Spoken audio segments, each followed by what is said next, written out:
Good morning.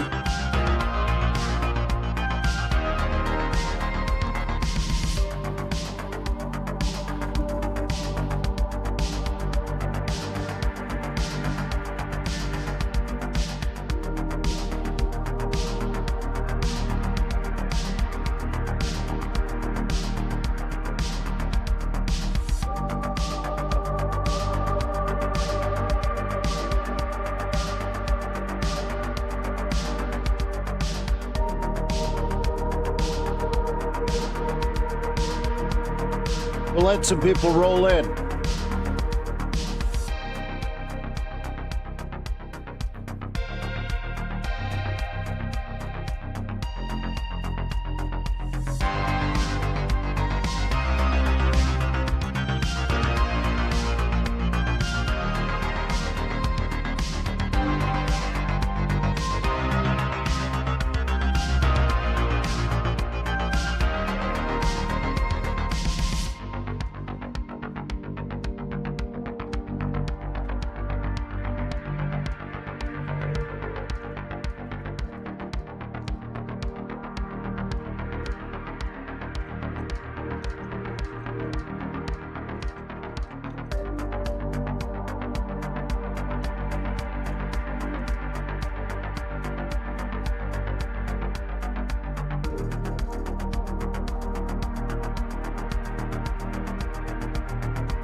It's 7:30 in the morning. I hope you've had your protein.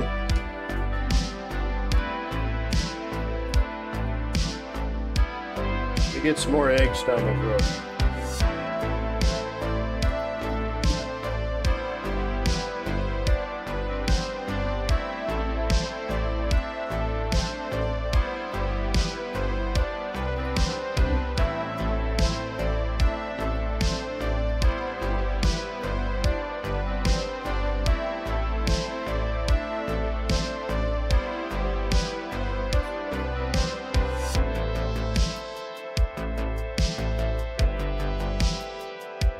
FXStreet, good morning.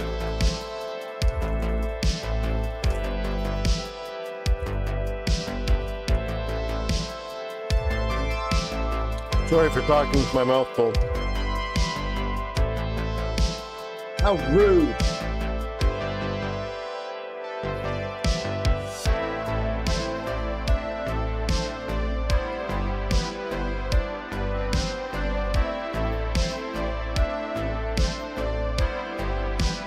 Gotta stay hydrated. It's hot out there. One more.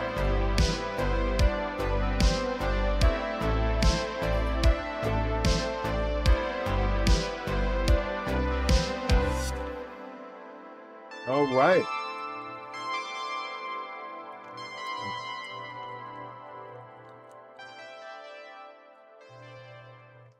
All right. Good morning, FXStreet.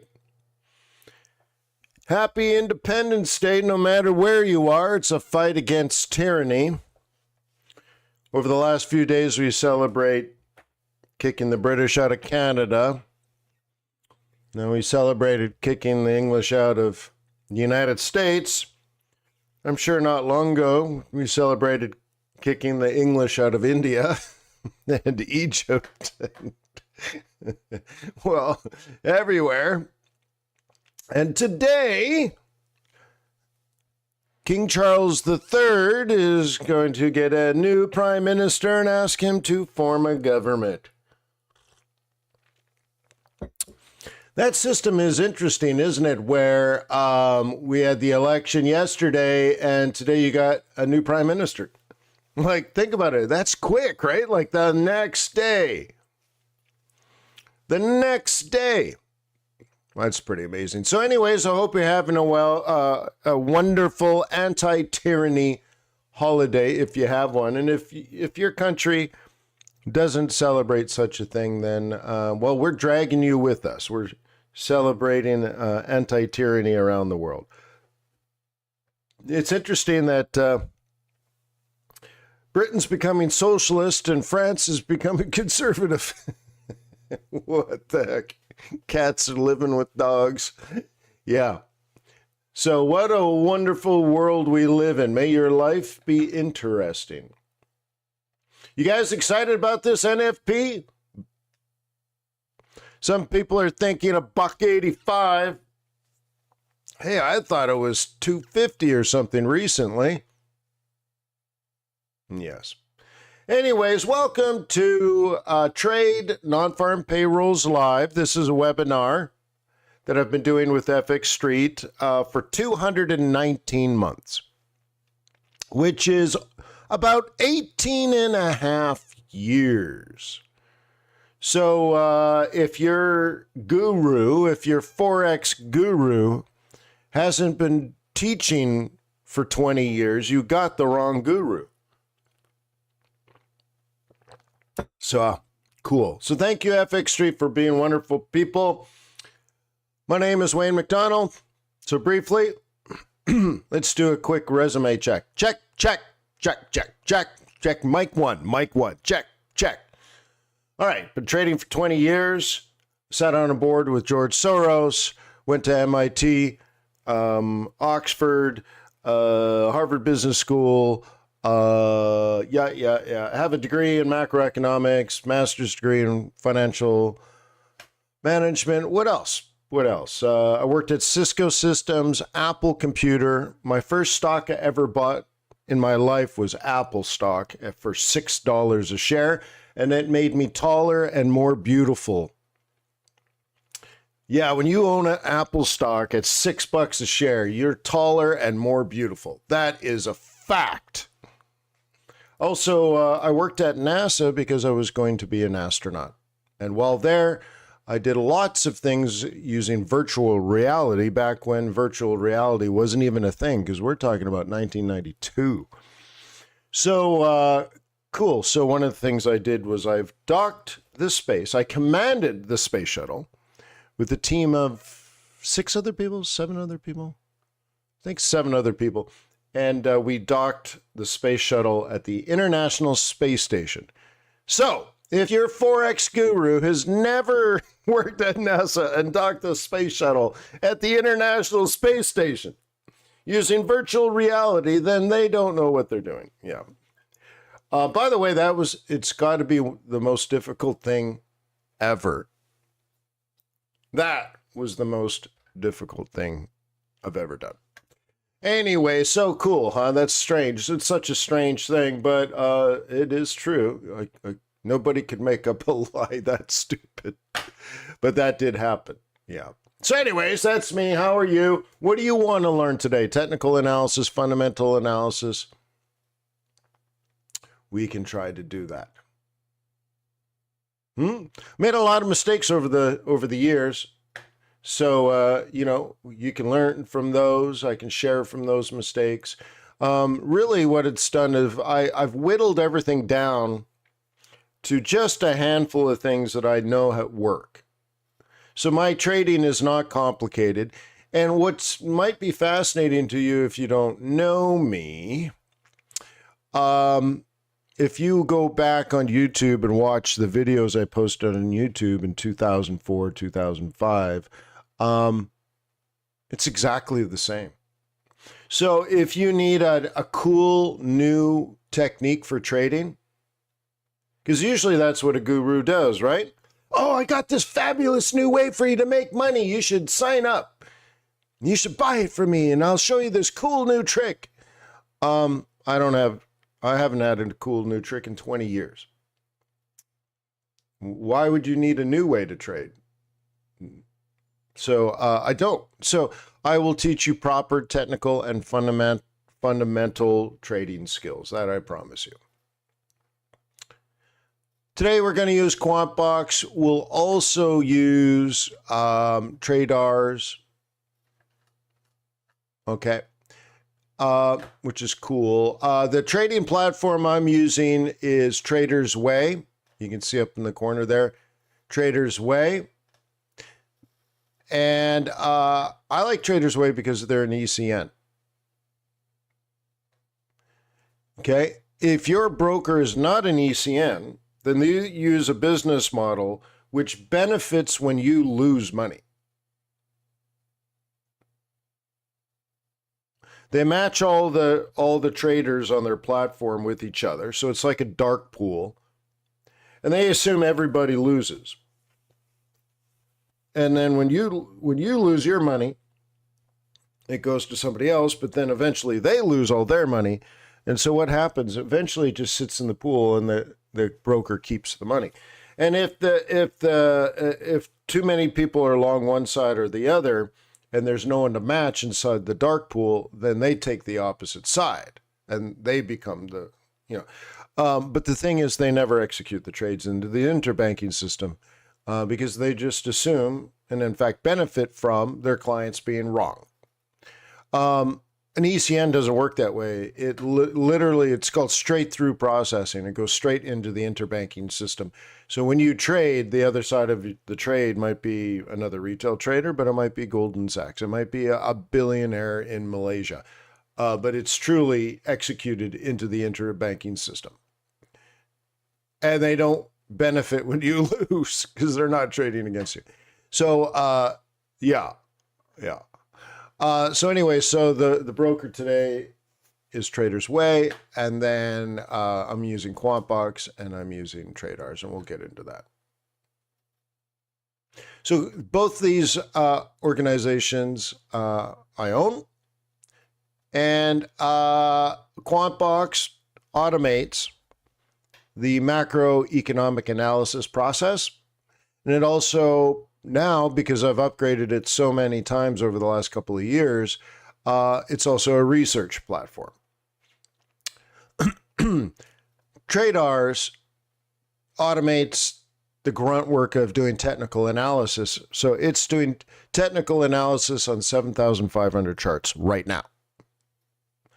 Yeah, so you could never do something like that. You just could never. But it also has some other features like this one that we're going to use. They're sonars, and it's again research on volatility and patterns. Okay, so radars is pattern recognition, if you will, on 7,500 charts, so it can do all your technical analysis. But what about patterns inside the volatility over the last couple of years of these news events? Well, it does that too. So we'll get into that in just a little bit. So we'll start with QuantBox. Okay, cool.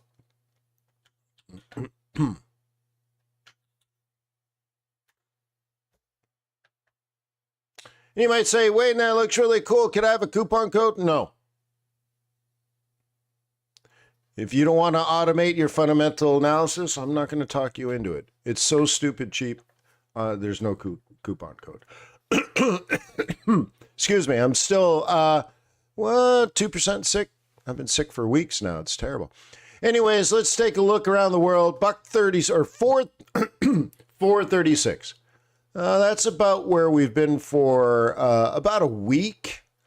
It's still going in the wrong direction. I want yields to come down. And they'll come down when the market expects the Fed to cut interest rates, and then when the Fed actually cuts interest rates. So if this is going up, the Fed's not cutting. If this is coming down, the Fed's going to cut. And I've bet actually on the 20-year Treasury. I've bet on yields coming down. All right. Oil down a little bit today, but up in general. And this is a combination of a bunch of things. The hurricane in the Caribbean, maybe going into oil country, now maybe not going into oil country. An escalation of the expansion in the war in the Middle East with the introduction of Hamas, but then with now a peace agreement maybe being signed. So we got this ebb and flow, up and down, up and down, and up and down. But we will look at the charts. I'm long oil right now and making money. Excuse me.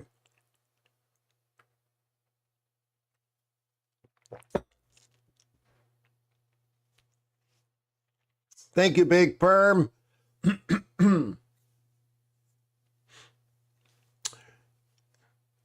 He says, hey, Wayne, with summer demand, can we see an increase in gas prices? Gasoline prices? Yes, but remember, you're about 3 months late on that idea. Now that we're here, it's already done. Nat gas, I don't know about that. Yeah. I don't track the seasonality of nat gas, but you can easily get that from EIA.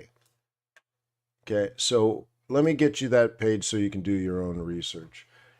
EIA.gov. Okay, they definitely have that information. So pull up the report on nat gas, and inside of that, you're going to have seasonal data. Okay, so that's easy to get. Cool. Oh, look at that. I have this in my oil trading course. Gee whiz, sorry for the coughing. Something's in my throat. Nothing good, I'm sure. All right. Gold's still flat, but climbing a little bit. It was about $25 lower. Not a big deal, but you probably have seen the pattern breaking out on that. A little bit higher on the S&P and NASI. Euro dollar, remember, we were stuck at 107 for a long time. Here we are, 108 and a quarter. Oh, that's a little bid. That's a little risk on. And you can see right now the daily gauge is risk on.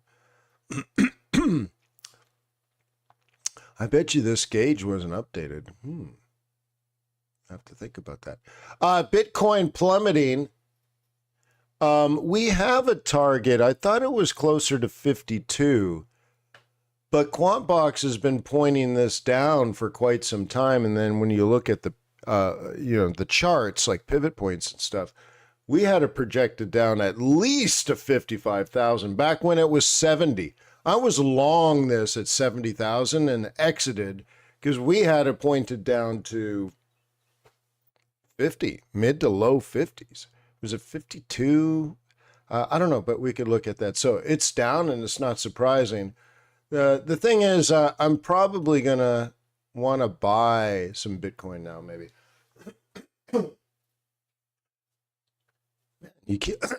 Gee whiz. I keep thinking I'm not sick anymore, but that sounds terrible. Me.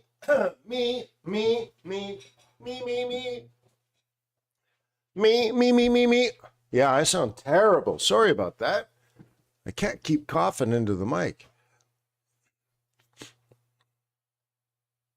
All right, so let's take a look here. What we're trying to uncover is the underlying intrinsic trend. You cannot directly observe this. The trend is like a black hole. How do you see a black hole? If there is no light emitting from a black hole. You cannot see a black hole. So therefore, you can't observe a black hole. It's invisible, like the trend. So you have to observe other things, like, for example, a black hole sucking light away from a star or material from a planet. You could observe that and say, well, what's that tiny spot in space sucking all this other stuff in? Oh, well, it must be a black hole. You can observe light bending. Okay, and you're like, must be a black hole. Okay, great. So how do we do this in the financial markets? This is great, isn't it? Check this out. We look at the options trading market on 3 time frames. We look at short-term treasury yields on 3 time frames.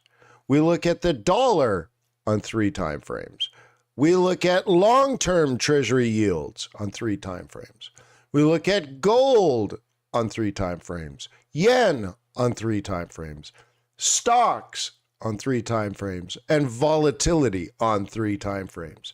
These are all independent markets.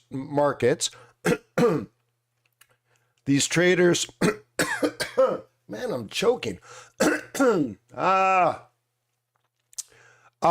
They're making decisions independently, trading different markets, but they're still looking at economic conditions and market conditions and prices and time, and they're all making the same decision that you and I are trying to make. Should we go long today? Should we go short today? And they look at all the things that they believe impact their markets to make that decision, which always boils down to risk on or risk off. And in this case, we're looking at 8 different constituencies on 3 different time frames. That's 24 different analytical points just to decide, what is the market doing today? What is the market doing this week? What is the market doing this month? You understand the brilliance of this? It's brilliant. There's no shame in that. The shame is looking at this and saying, I don't want to pay $80 a month. All right, go on. Keep going, amateur. Keep going. Okay, this is important because you know when to hold them, know when to fold them, know when to walk away, know when to run. If there's an underlying intrinsic trend, you let your winners run. If we're losing that trend, you don't let your winners run. You book the profit. You scalp it, boy. Take your profit, take your money, and run. Beautiful stuff, huh? Look at that. This is the entire options market. Okay? Look at this. On a daily basis, there are more calls than puts. On a weekly basis, there's more puts than calls. On a monthly basis, there's more calls than puts. What a mixed bag, right? Okay? They're long, they're short, they're long. And that goes into this analysis. So here on the longer term, we're still risk on, but what's happening right now today, okay, yeah, okay, we got a little bit. Okay, maybe things are turning, maybe things are not turning. Maybe it's short-term vol, maybe it's not. Okay, and so on and so forth. Okay, cool, right? Yeah. Now to drill in, you're like, okay, the 2-year note, what does that look like? Okay, we're looking first and foremost, you want to look at the direction. Okay, the rise over the run. What this is showing us in general, there is a risk on trend. Okay, all right. The second thing that we want to look at are the yield on the 2-year is below its 8-day average. And that's risk on as well. So you have, stock and flow, if you will. Okay, cool, right? So we got risk on. And if you're like, well, how does that impact the stock market today, Wayne? Okay, that would be considered good. We also have that analysis that we've added to the options market. Okay? Puts, when you buy a put, you'll make money if the stock falls. The stock market falls. If you buy a call, you make money when the stock market is rising. And right now, what this is telling us is there's significantly more people that are trying to make money by having the stock market go up than down. So down means up. It's inversely correlated with the stock market. Okay? This is a daily observation. Okay? Cool. So based on what happened last trading day, okay, risk on. It's nice to be able to see it though, isn't it? Yeah.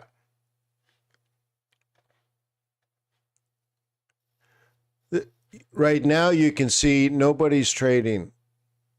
Okay. Copper is way up. Bitcoin is way down. Everything is basically flat. But the thing is, it's skewed by the outliers. Do you remember the statistics class you took? You probably had the virus. Yeah. I don't know what you mean, the virus, but I definitely have a virus. And yeah, I do expect it to stick around for a few weeks. But let's get rid of commodities and crypto and remove the skew. Okay, and now our outliers are the DAX and the S&P 500. So we definitely have some risk on today. What else is going on? We did not get central bank intervention. Oh, man. I looked about 2 or 3 times last night during 4th of July fireworks. Everyone was looking up at the sky.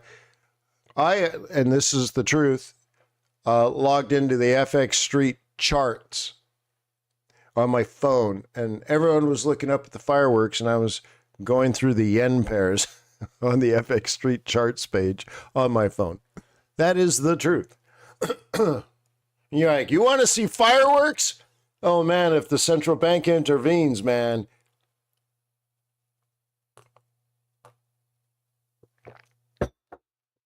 Isn't that funny? But that is the truth. So anyways, DAX, S&P 500, okay, everything golden there. Let's get rid of the indices and just look at currencies. And now when you look at the scatter plot, what's the trend?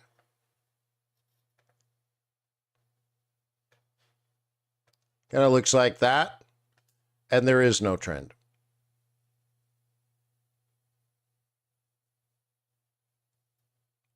Okay, what's the slope? There's no slope. By the way, thank you for clicking the thumbs up button and showing respect to our host, FXstreet. That's really kind.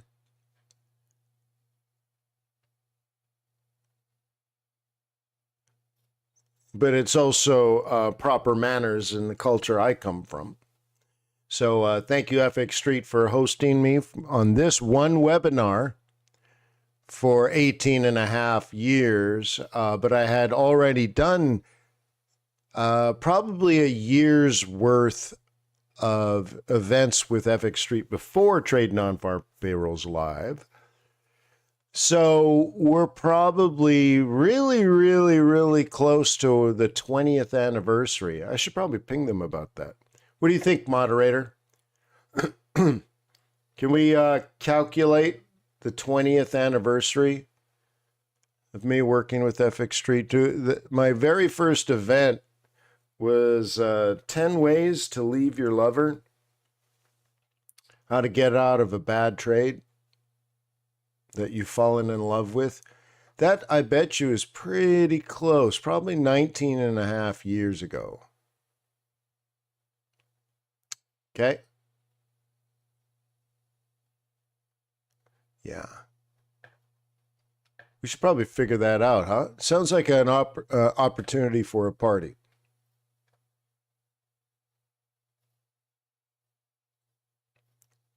Huh? I could use a tax write-off. Fly to Barcelona. Barcelona's nice. I like me in Barcelona.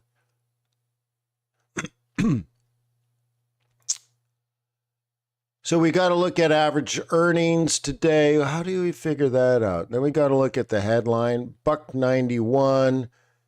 Okay, some people are thinking 185, so the market could totally be wrong on that. Looking for the unemployment to stay 4, so they want a very significant drop, but unemployment to stay the same. Well, once again, they could be wrong. Lots of opportunity to be wrong. But how do we know any of this? Like, you know, how do you come up with these numbers? And don't forget about Kitty Cat. You got Kitty Cat jobs today as well. Well, luckily, we can look at, so the first one here is wages. And here are wages in the United States of America. Oh my God, it's so beautiful. Okay. Yeah, it is beautiful. I know, right?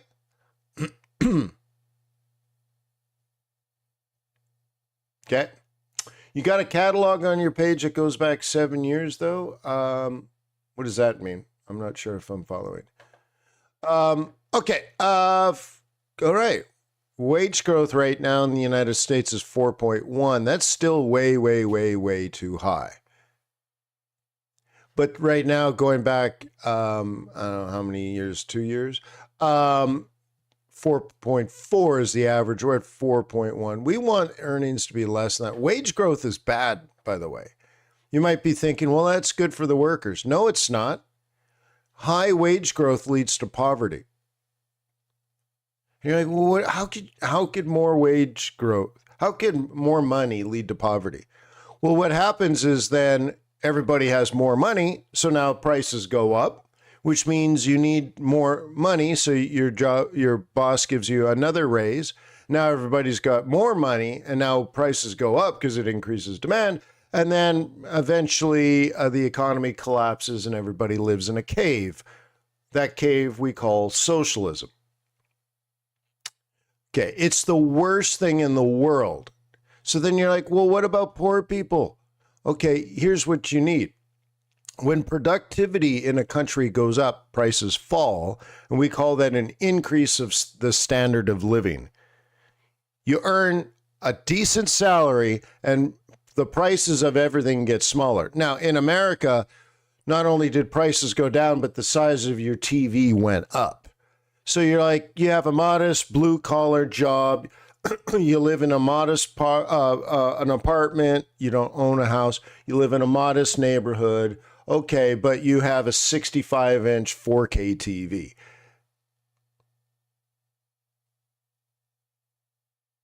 Okay? Yeah. So, yeah. Okay. There was a time when, you would save your bacon fat to reuse because it was so valuable and the price of like vegetable oil was too expensive. You couldn't afford. I mean, dude, people were poor. And when you travel, yeah, you see poverty. Okay. You see poverty. Yeah. And if you have a 4K TV, you're not poor. Let's go back 10 years. Let's see if I got 10 years of data. It's probably too much. It's probably too much. It's too much. It's going to have a heart attack. It's too much data. I was just trying to maybe pre-COVID this thing, huh?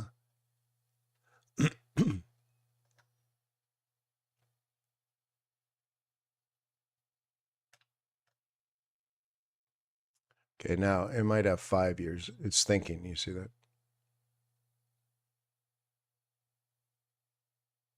Hey, good morning, Gregors. Don Pablo says, I hate socialism. Well, I don't hate anything. I'm a lover, not a hater. But I can tell you from an economic point of view, it's never worked.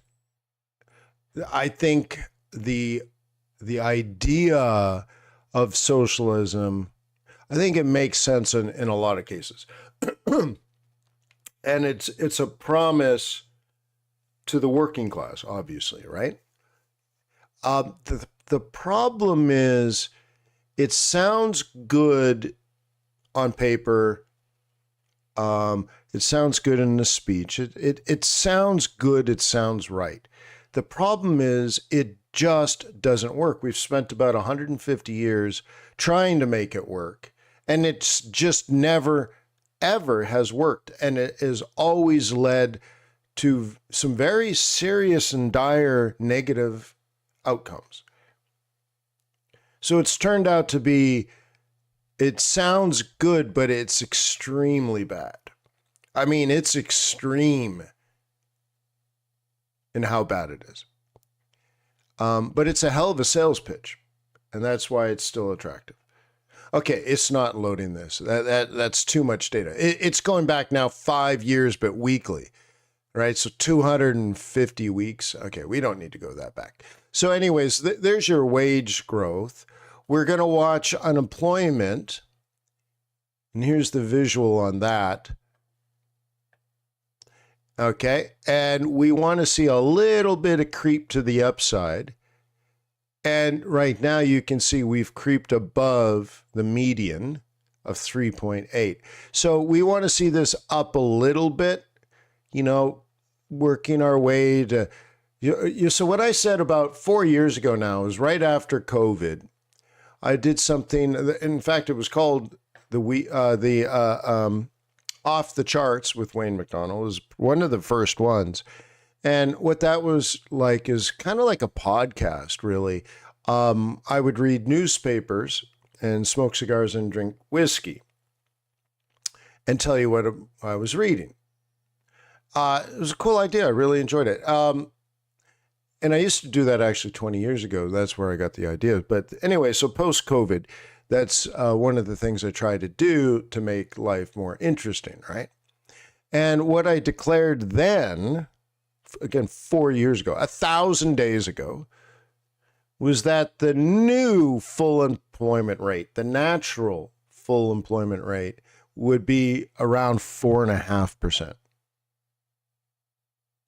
And right now we're at 4% and on our way maybe towards 4.5. We got a while to go, but maybe when we get to 4.5 is when the Fed can cut, and we'll never really go back to 3 something.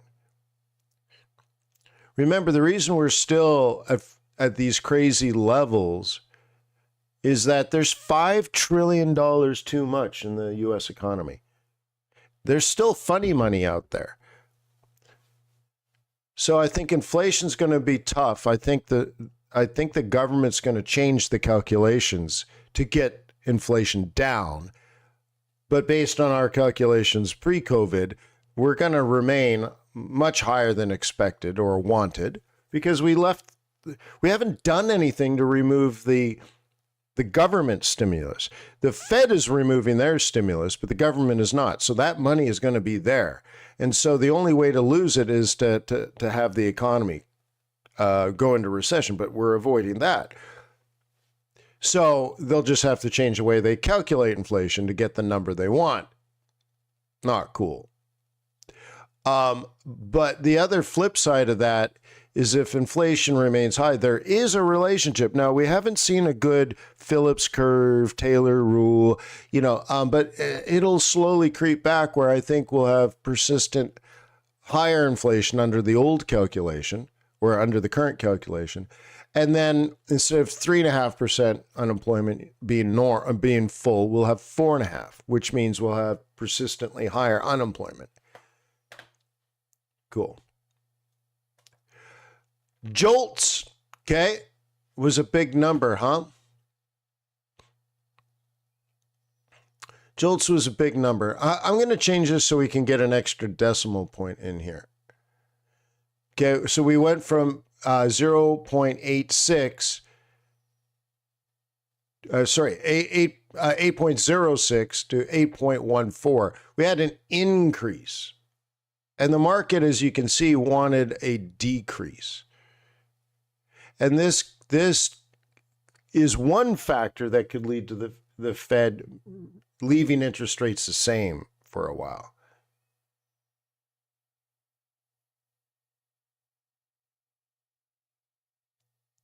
Is that right, John? Do people still use Forex Factory? I haven't seen that website in 10 years. That's interesting.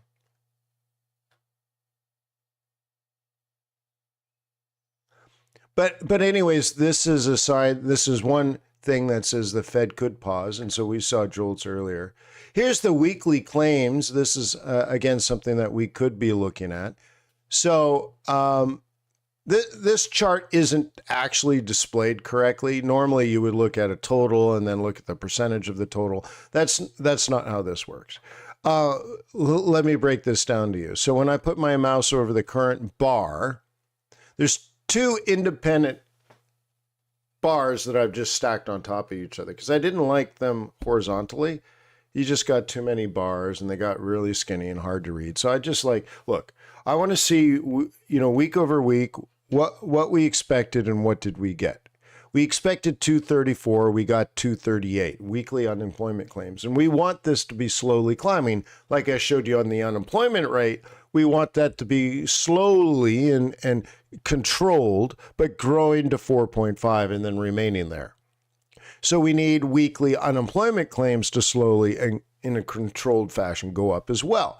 So we were expecting 238. We were expecting 234, the green. We got 238. You know what? I think I should reverse those. Huh? Gray should be expected and then green should be the real number. Maybe I'll flip those. I can do that. All right. Then we also got a revision from the previous week. So now you go to the previous week. We expected 236. We got 233. Oh. But then it was revised up to 234. And we're doing now 238. So, yeah, there's it's okay. It's okay. It's down a little bit. So what I like to do is really, if you're going to be a trader or investor, you should just trade the revised numbers. And you see 216, 221, 229, 243. And we want this to slowly go up, right? Then 239, then 234. And you're like, wait. That's a bit of a pullback. Yeah. And now if you want to go back in time, oops, you can do that with QuantBox. Oh, come on.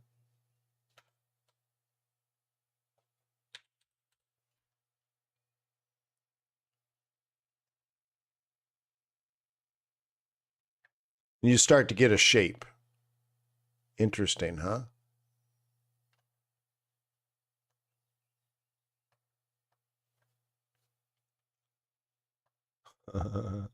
So tricky, this one.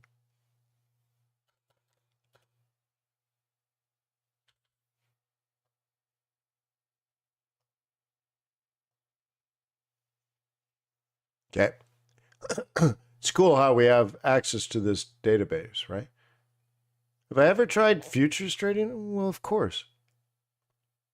You don't like commodities? 61 Nate? Okay. Yeah, of course. And then here we go. The trend in non-farm payrolls. Okay. Last month, they thought, whoever they are, we got 182. No, they thought 182. We got 272. And that took a Fed cut. Okay, that took a Fed cut off the table. Yeah. And we also think a low number this week. And, well, the average is 263. Now, you might be using a 3-month average or something. All right.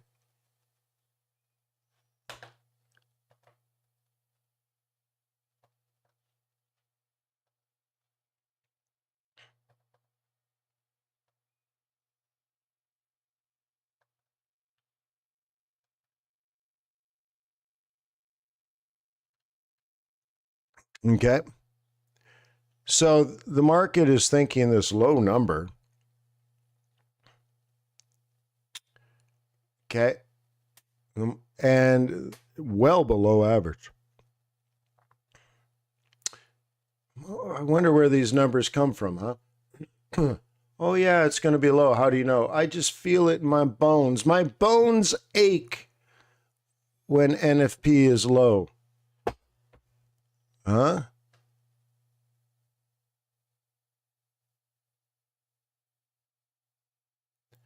TRW, what do you mean by negative? I mean, do I think there's going to be a job loss? No. Okay. But I don't think that's what you mean, but I'm not subjective either. Okay. So we're being quantitative here. Over the last 3 months, the average NFP is 250. Okay. Well, here's the thing. I don't guess TWR. Okay. I'm a trader, so that means you have an opportunity to trade the vol. I'm an investor, which means I trade the economic trend, which is not a guess, right? So lower than expected, like 160,000, no frickin' way. But then again, that's a guess. So I wrote an article on FX Street, how to model NFP. So again, I think it's even on the registration page. So I'm assuming you've done all this work where you've already read the report and you know how to trade the vol. And vol is always there. Volatility is always there. So I'm assuming you know something basic like this. Okay. NFP is doing this. All right. Pre-news. And then the news comes out and it pops up. What does that mean? Well, I guess we're going to have some bullish vol. So now you measure here, you measure here, you do a Fibonacci study, and then you let it pull down. You buy it somewhere here, and you attack it. Now, I even put it in my book. Okay, this is a sniper trade. This is the bayonet trade. Whatever, like, okay, I'm assuming you know this. And like if I've been teaching this for 20 years, I don't need to do it for the 219th time. Okay. Strategic and tactical Forex trading. Okay. So anyway, so I'm assuming you guys know all that. Come on, you got to do your base level work, right? Okay, great.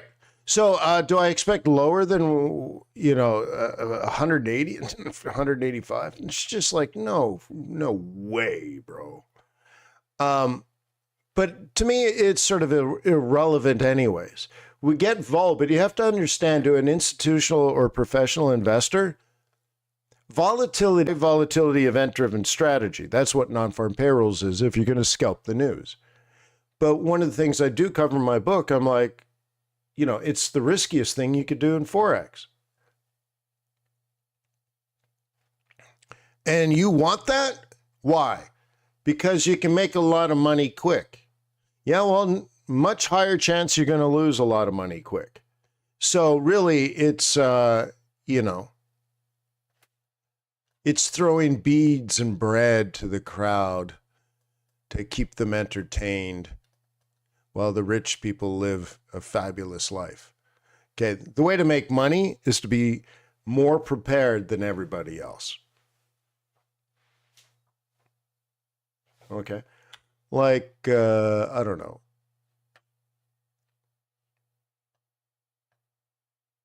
Okay, like one thing that you probably should have been killing for a while. What should I cover? Someone asked about commodities. Why don't we do oil? Okay, I covered this multiple times last week on how to set up this trade based on just weather alone. How many people saw me do a presentation on trading oil based on the hurricane? And I mean, we pulled up weather maps, satellite imagery, wind speed, direction.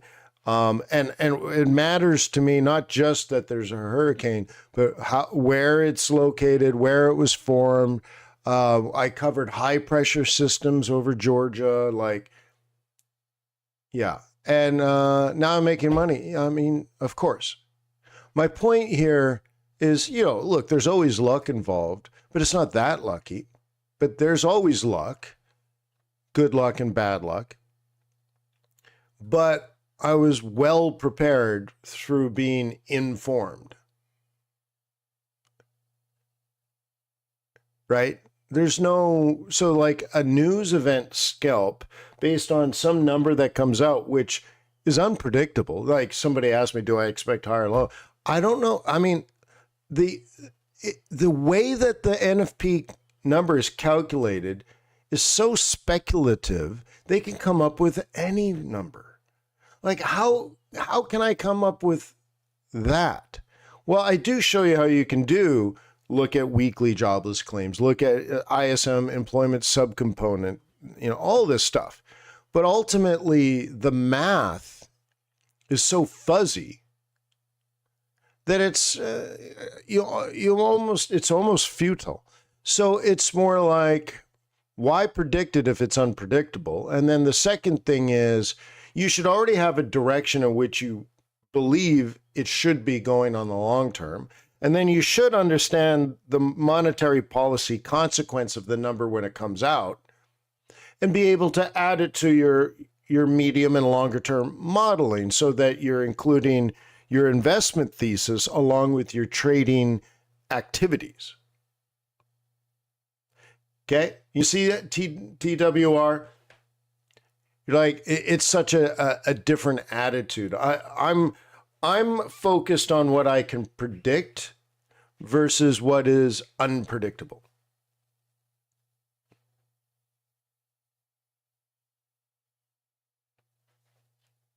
Yeah. And only an amateur seeks the volatility. When I talk to professional investors, okay, hedge funds, okay, some of my friends run Forex hedge funds, and very sophisticated ones. I'm not just talking about someone running a managed book. No, like a proper hedge fund, right? And vol is bad. We talk about avoiding vol or dealing with vol or buying the vol or selling the vol or, but vol is not good. So when an amateur says, well, I can make a lot of money quickly, it screams poverty, right? So it's just, and it's something that I don't know if it's still true, but the whole premise of FXStreet and I doing this event was, 20 years ago, I met with the senior staff, including the founder, right, Francesc, and we said, we want to do something special. We were really trying to figure out what to do. We wanted my webinar to be special and different. And I said, well, I want to trade in the live markets. They're like, nobody's doing that. And I'm like, I want to do that. And then we thought, well, what the rationale, like, what are we trying to achieve? And I said, well, I'm getting all these sales ads in my email box for get rich schemes around non-farm payrolls. And I said, so right now it seems to be, NFP seems to be a bunch of scumbags and scam artists pitching get rich quick stuff around non-farm payrolls. Look, I just made $10,000 in 3 seconds. I'm like, I need to kill that nonsense. And they're like, we agree. I said, so let's do two things. Let's trade non-farm payrolls live. And instead of doing a 45-minute webinar, let's do a 3-hour webinar. And they're like, that'd be special. I'm like, yeah. And that was 219. Well, that meeting would have been 220 minutes ago. So like, I'm so anti-get rich. I'm a venture capitalist. I'm get rich slow, meaning when we invested, we understood it would take years. Okay, years. Because we're trying to build sustainable businesses. You see that? So I want to teach you a reliable, repeatable, conservative process of analyzing markets technically and fundamentally, putting together a trading strategy, and then knowing how to execute that through proper technical analysis. Which reminds me, we got to get over to tradars. Okay, just quickly, I'll show you what the prime service. The prime part of the service here is it does technical analysis for you. On multiple time frames, on multiple currencies, looking for only the most reliable patterns. And of course, we track all these patterns, so we know how precise these patterns are.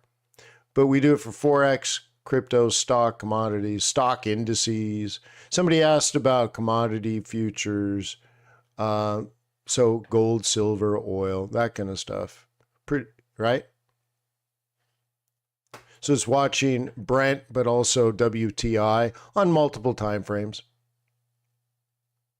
Okay, so you see this, buy a dip up to resistance, but I think it's going to break resistance, pull back, and then go even higher. So this is just a 30-minute chart, but I'm long oil, and it's saying, well, again, it's not predicting the future. It's just saying, okay, that this triangle identified this morning at 8 o'clock is a pattern still in the process of forming, possible bullish price movement. Well, I'm already long, and I look at that and like, yeah, if this acts like support, then it'll most likely head to the resistance line. And again, it doesn't know if it'll break. It's just a pattern. But I think, yeah, you know what? It's going to break and dip and then go higher. So this is good for me.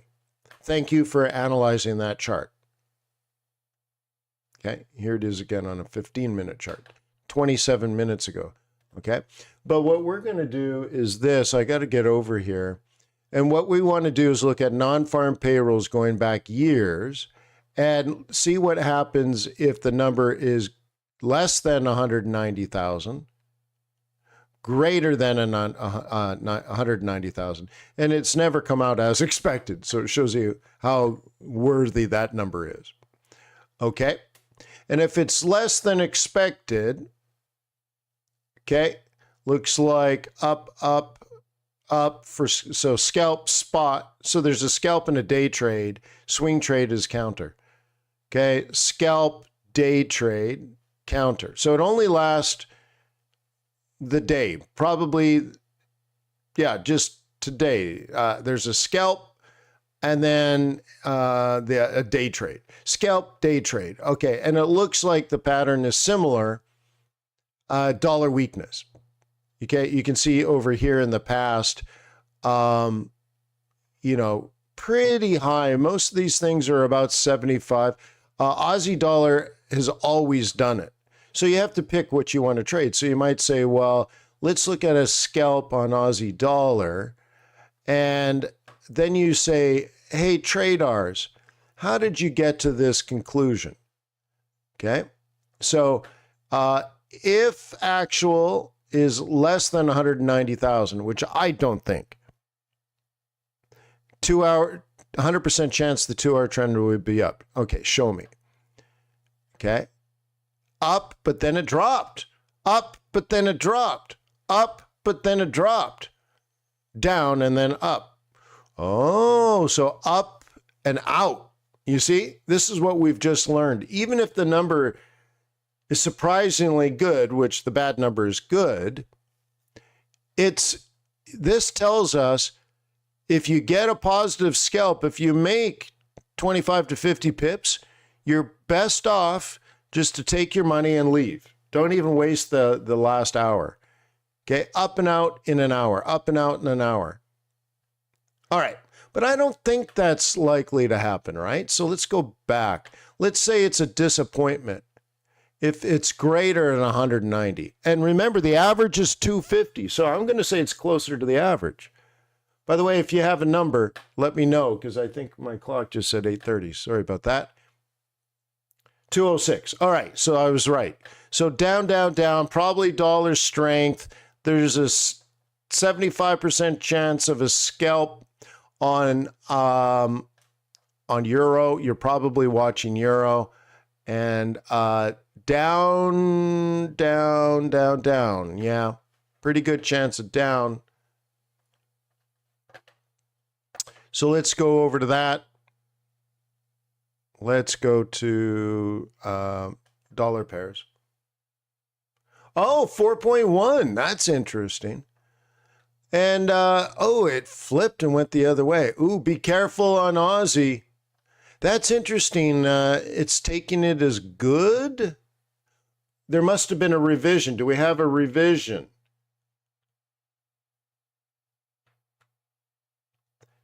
What's the revision? It's trading like a big revision down. Okay. Now, Mikhail says it's going up. Well, past performance has not done that. So, okay. Oh, is that what it is? Are you sure? How come other people are saying no revision? So what is that down? It was 272. So what, 160? That would be interesting, right?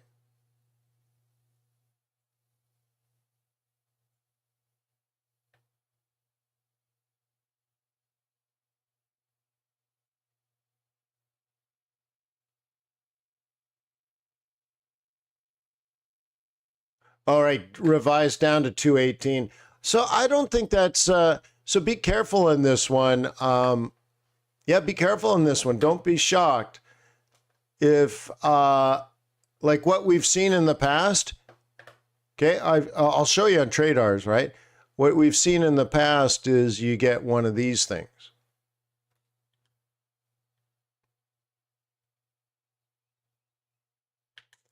Right? So 218 is better, and it is below the average. Okay, but you know, it's relative. Like, it's good versus 272, but we're nowhere near the $1.80 that the market keeps talking about. Like, it just doesn't make sense what the market is thinking.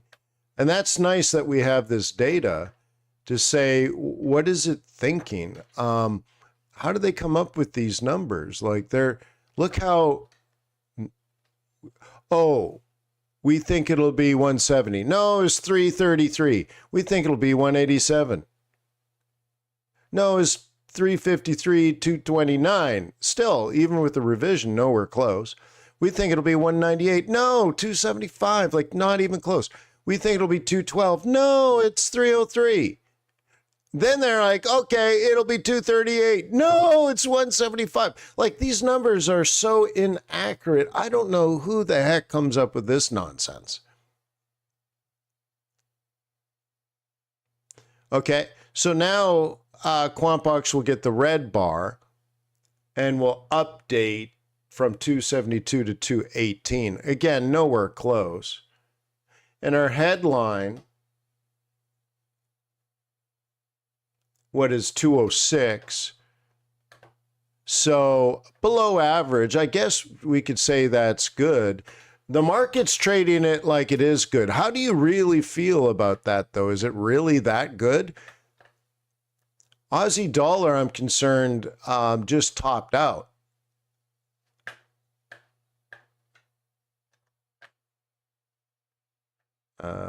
Delete. Okay, drawing tool. Okay. That looks like a top out to me. By the way, look at the day trade. This is the bullish buy zone, and this is the take profit. I mean, it literally says bullish profit zone, bullish buying zone. We just did a day. worth of that in minutes. But Tradar says that spike is all fine and dandy. Remember, this is not opinion. I want you to realize, actually ask yourself, how quantitative do you want to be? In this situation in the past, even if it goes up, it comes down. Even when I'm high, I'm feeling low. Like, we have this data, guys. We have the data. Even up leads to down in this situation. So do you really feel like that is good data? You're like, oh, that's going to make the Fed cut interest rates in September. How many people feel a 206, 218 revision is going to force the Fed to cut in September because the numbers are so remarkable? Does anybody think that? I mean, please answer the question. It really matters. So I would suggest if you say no, then this is fool's gold. And amateurs are just going to get wiped out. And maybe this is just, institutional investors having some fun with retail. Okay? Maybe it's a pump and dump. I don't know. But the data doesn't say this.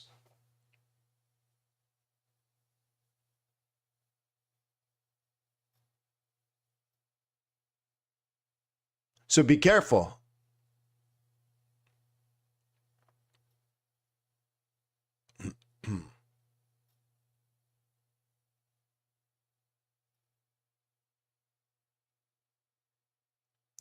Okay? Yeah, so be careful. And now we're right back to where we were. Guess what, guys? Nothing happened. Moving averages work beautifully.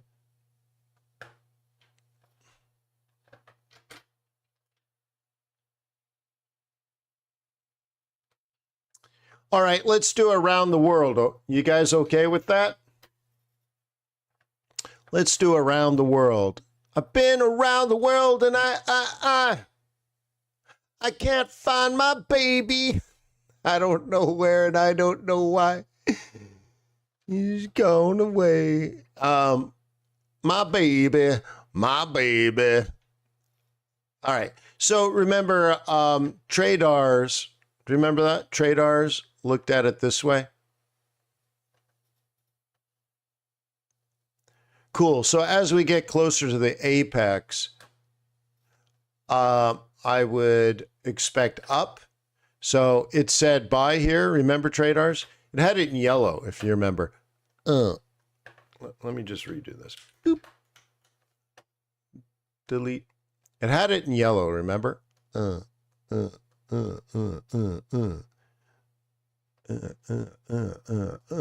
it said buy at the bottom and the pattern is to the top. That is correct. And then I would think a down and then a breakout of the apex, higher high, higher low. And inevitably what happens is this continues and the other doesn't. Okay? And that's my play. Now, the last time I heard about the hurricane, why don't we just bring it up? It gives us something to talk about. You guys okay? Let's do this. National hurricane, because I haven't pulled it up in a while. So let me just go. Let's do some business. Let's go to work. Okay, so Burl's coming in low, and that was not part of my model. I like to look at this page. And one of the things we had talked about is, and I'm telling you, like 4 days ago, when we first started talking about this, there was a high pressure system here over Louisiana, okay, Mississippi, Alabama, Georgia, and Florida. Okay, big high pressure system. And that pushes this way. Okay. And the hurricane doesn't like the mountains. So just because the mountains are there, they act as a high pressure system. It's just if you push against the mountains, you create high pressure. It's not like high-low floating pressure like this. This is weather pressure. This is barometric pressure. So there's nowhere for the hurricane to go. It doesn't want to go over land here. Okay. And here's the thing. Oil is here. Let's do that in yellow. Yeller. Okay, oil is here. So Hurricane Beryl is well below oil. But, and this is what I said 3 days ago. Okay, this is why I've been trading it that long, because it's already part of the plan. If that high pressure system begins to move, and it moves, let's say, up here, out to sea, South Carolina, North Carolina, that area, then the hurricane wants to leave. It wants to move away from the high pressure of these mountains. No, right? So it'll do this. It'll fill the vacuum because the high pressure is moving away. Okay, nature abhors a vacuum, and it fills the vacuum, and it takes out 3,000 oil rigs and refineries. So if this weather pattern, so it's hot and beautiful. I had like 12 people over to the swimming pool yesterday. Okay, we got high pressure system. But if it moves away, and the course of Hurricane Beryl changes to the north, there's a threat to the oil production industry and refining industry, and people are going to buy futures to hedge the exposure to that, and I bought them by then a week before everybody else. And that's how you make money, isn't it?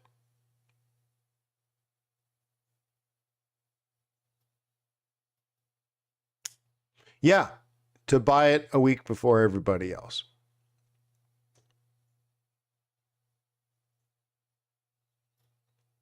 Okay, went right over Jamaica, huh? And so now we're the Yucatan Peninsula. Friends of mine own beachfront property right in there. So I wonder how they're doing. Okay.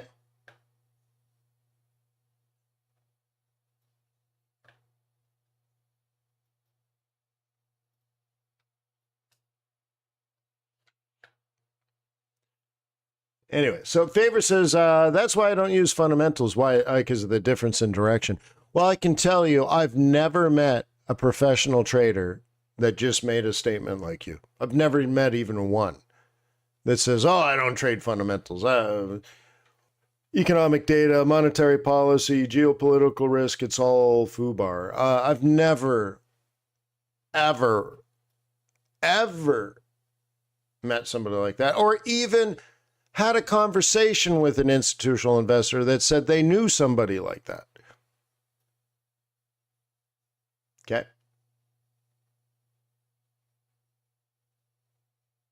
You're talking about the consensus number, right? Yeah. And I think that has more to do with journalists than anything. But you rely on Uncle Wayne because like I just showed you the data, and we could see right off the bat, there's no way. What did I say when the guy said, would the number come out lower? I'm like, there's no way in hell that's going to happen. Even I can't even figure out where $1.80 comes from.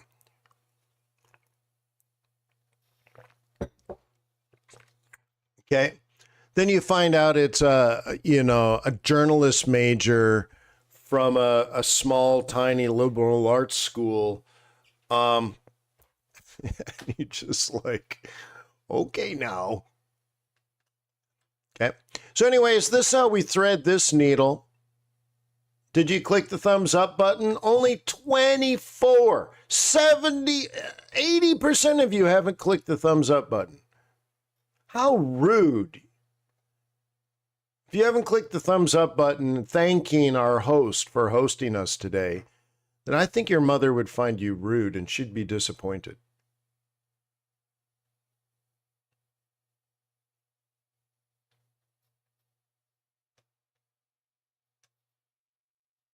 Yeah.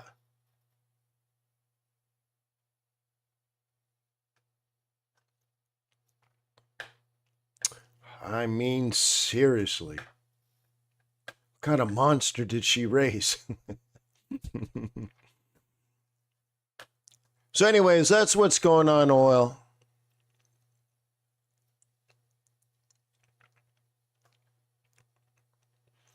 Okay, look at the buy the dip. Look at that, huh? Little roll reversal, loosely kick off the moving averages. Would have been dangerous because of the top. Come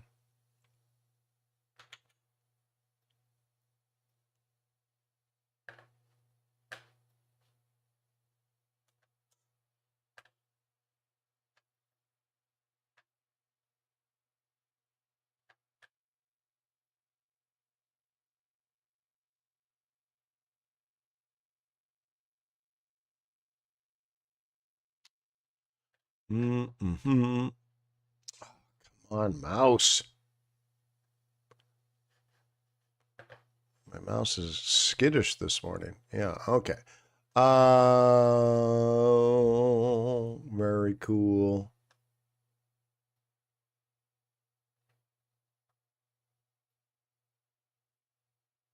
Yeah, the economy is still moving along just fine. I guess I should expand this for you. This is contraction, though. That's very disappointing here. About a week ago, we were reading PMIs from around the world, comparing them.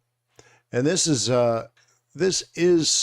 something that would be concerning to the Fed and would allow the Fed to cut interest rates. And what this is showing is the service sector's in contraction. So that's a Fed cut. How are we doing GDP?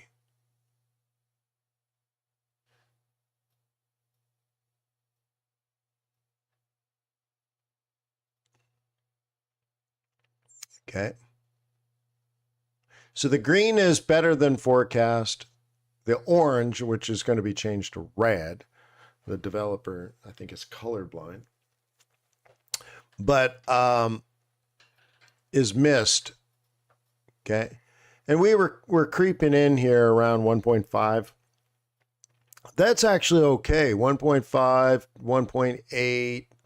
You want to be somewhere around 2, but I think we want to be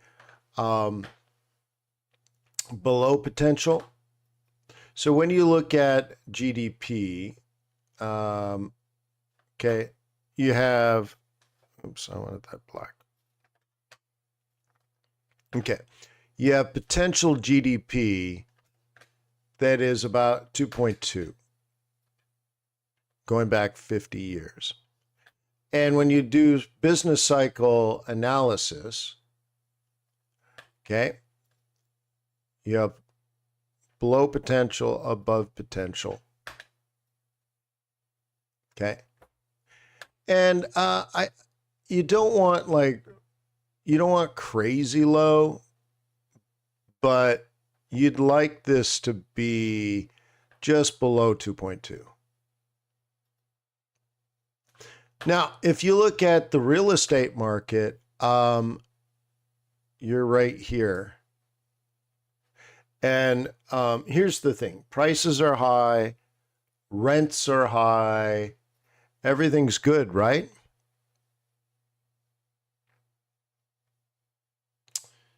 You might be in trouble if you're a real estate person. You might have missed a window. The next window might not be for a couple more years. So I'm not entirely sure. I don't think the real estate market is going to go all the way down. I think it's going to, if you, I don't know, it's a complicated one.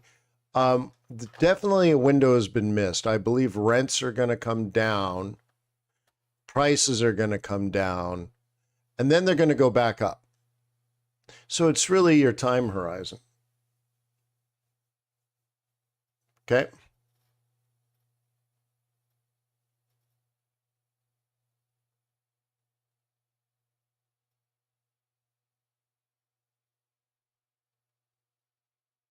Okay. Foster, you need help? You could try Wayne at FX Bootcamp.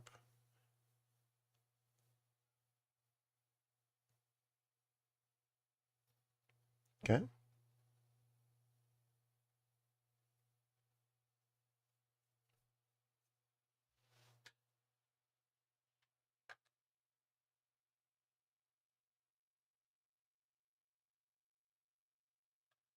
Okay, so we're in here.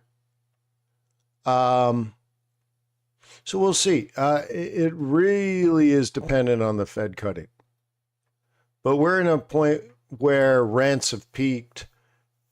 So now you're guessing about the future. And I do think the Fed will cut eventually and that housing will go up. And then maybe the true selling point will be 2027.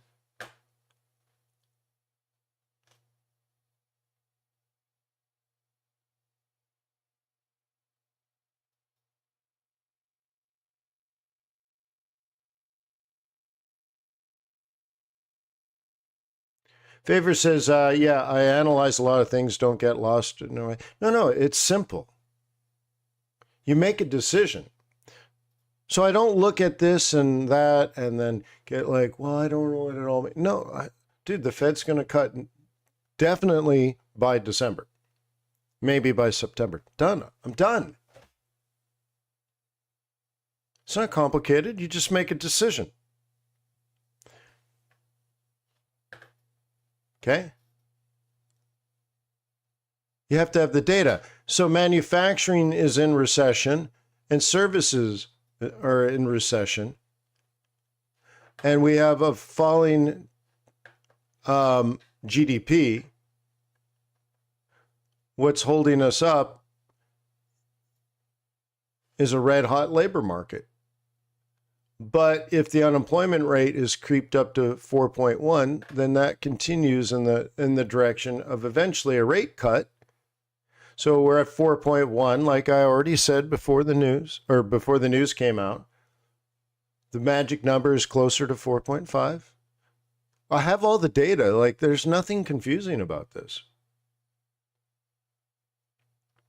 Okay. So Favor, if you say something like you only use technical analysis because you find economic data confusing, then you need to fix that. It's not that it's confusing to you. And so you need, first of all, you need the data, and then you need an actual economist to teach you. Well, that's me. But do not throw it out because you find it confusing. This says up and that says down and this says up and that's, then you don't know, and we can fix that. Yeah. But to me, I have clarity. So like, for example, in my Council of Investment Advisors, we meet on Monday, by the way. We plan things 6 to 12 months in advance. There's no confusion.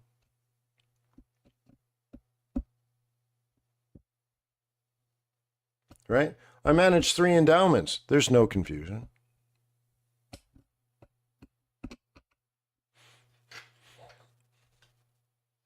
Okay? Yeah. So all I'm saying is we can fix it. It's fixable.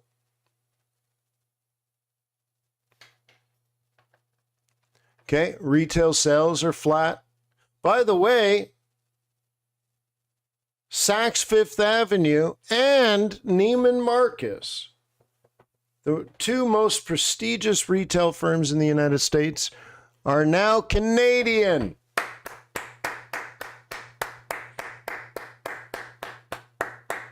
Huh? You take our precious silver cup, we're going to take away your gold rings. Ha ha ha! Yeah. You take our cup, we take your $100 bills. Uh-huh. Oh, yeah.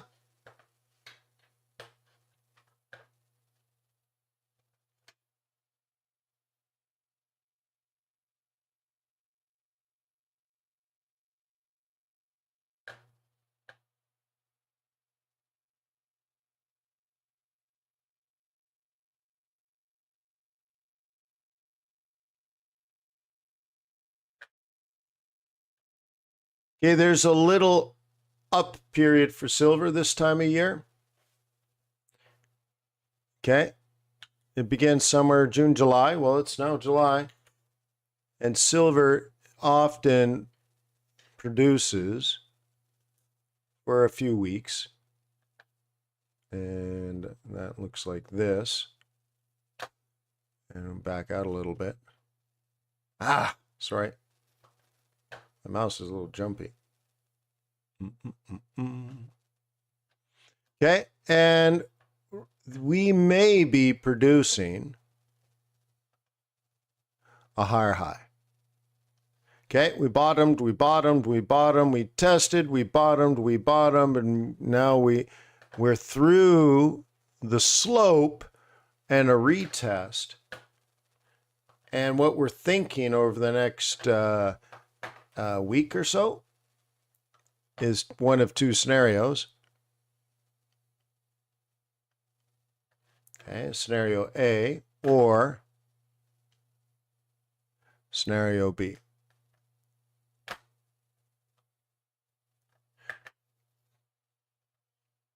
What do you think? Seasonally, it shows that has on average happened.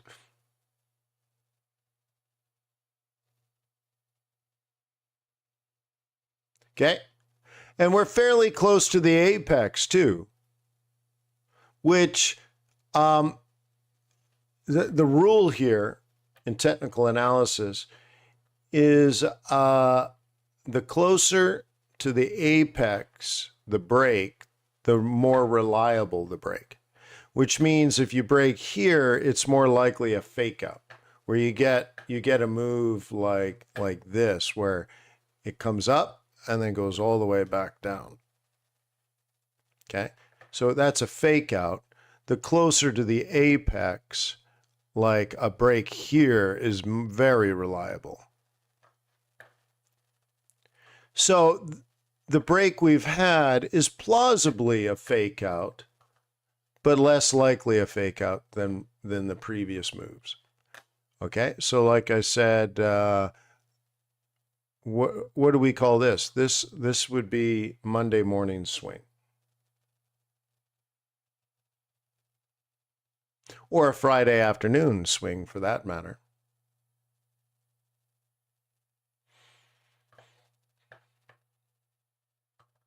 Hallelujah.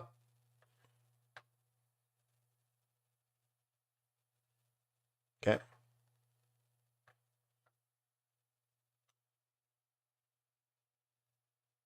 Hallelujah. Yeah, see? This is what we had. Okay. I guess you missed it, huh?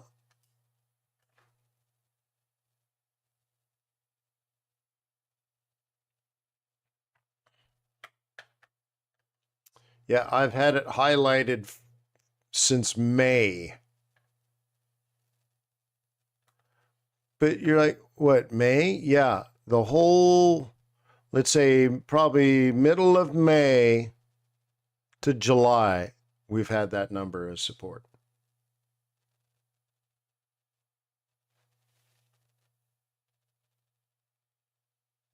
Yeah, that's true. That's true, Eskimo.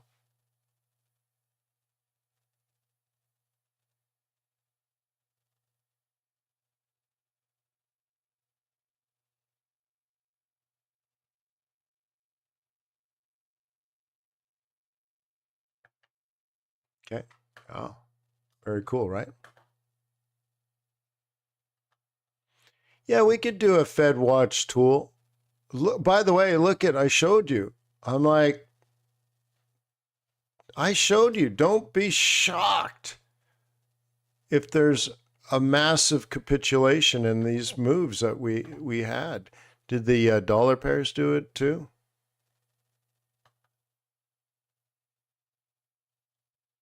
Yeah, gave it all back. So now they're trying again.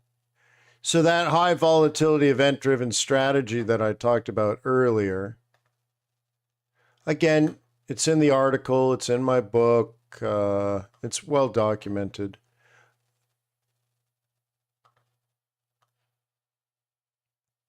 But like I said, I'm not interested. But you could be. You can do whatever you want. Okay, this is the buy zone, by the way.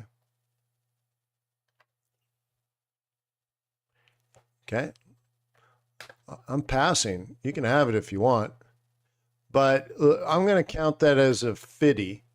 And by the way, I don't use Fibonacci numbers because I think they're bogus.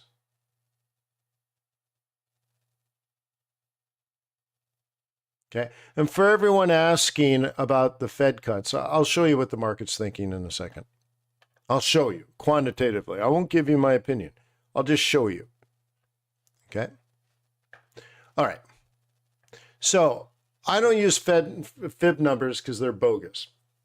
So if you've had a guru tell you that you trade Fibonacci because it's the law of nature, if you look at the skin of a pineapple, it's how all the triangles form, or a sea star, or the cherry blossom tree. Just take a hard pass on that idiot. What a knucklehead. You really believe that the sea star grows in a 618 Fibonacci pattern and therefore your euro dollar is going to move that way? Like, do you honestly believe that's true? Yeah.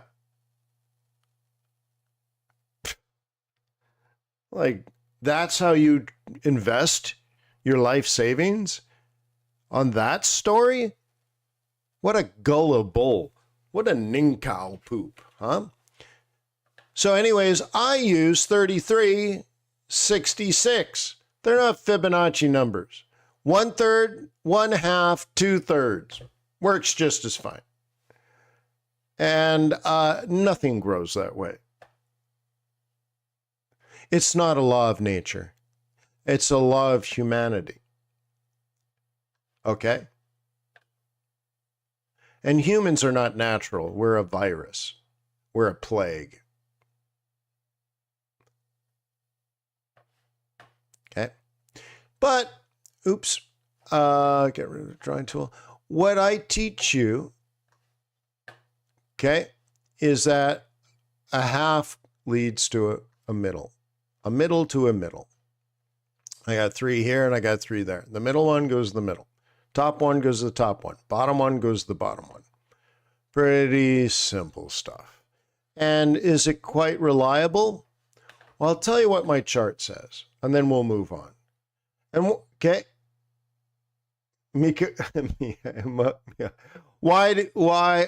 okay, first of all, it's from The Matrix, the greatest movie ever made.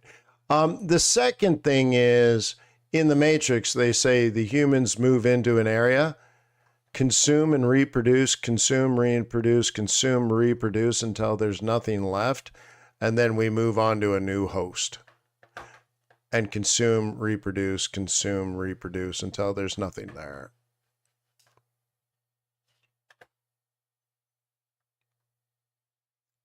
Yeah. Now, I actually have a pretty positive outlook for humanity, but I don't want to get into that today. Okay. But so you might say, well, this is the pattern. You put it in your book, Wayne. You wrote an article on FX Street about it. So I'm going to buy that dip. Or you're like, Wayne, you wrote all these things that said up. How come you're not trading it? Oh, you don't know how to read a chart, I guess. Okay. Do you understand that this price we had 5 days ago? And that's a target. So professional institutional traders that traded that on a holiday week, they're done. They've left. Also, I showed you traders. You saw it with your own eyes that this was the likely outcome based on similar situations going through past data. So why would I trade this? Why would I? I don't understand. Okay. Yeah, it might go up, sure. And if it goes there, to be honest with you, I would take it there if I was me. Just so happens there's a weekly R3 right on our number. So like it could, but you know what? I don't trade mights or coulds. That sounds like either degenerate gambling or a quiet desperation. You know what I trade? I just showed you. A week ago, I bought oil. Or no, well, a week ago, I started analyzing oil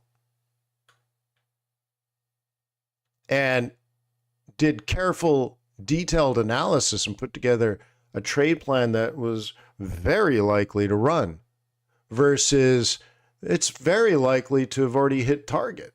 Now, it might go higher, but what do you care about what it might or might not do? Okay. All right. All right. So, yeah, we had a lot of questions about the market.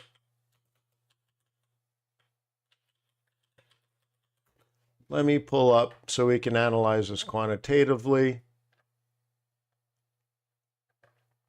All right.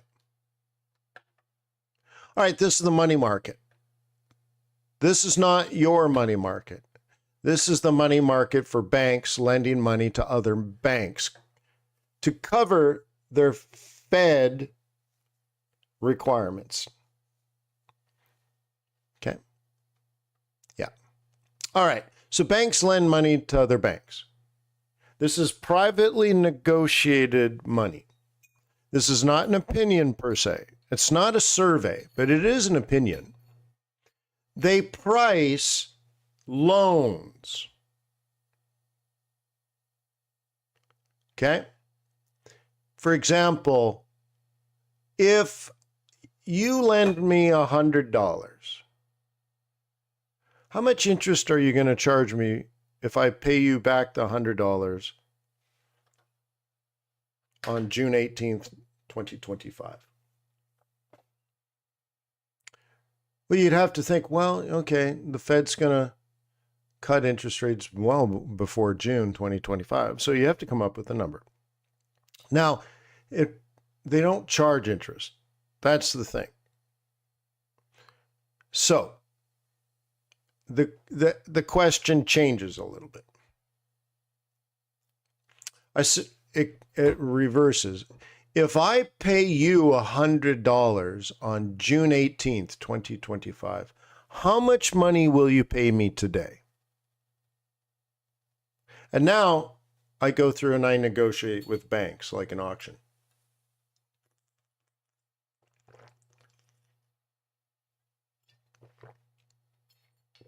See, I understand there's some sort of interest rate derived. You need to have some sort of return. Okay?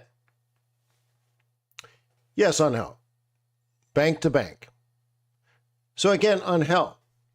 If I paid you $100 on March 19th, 2025, how much would you give me today for the $100 next, in 9 months?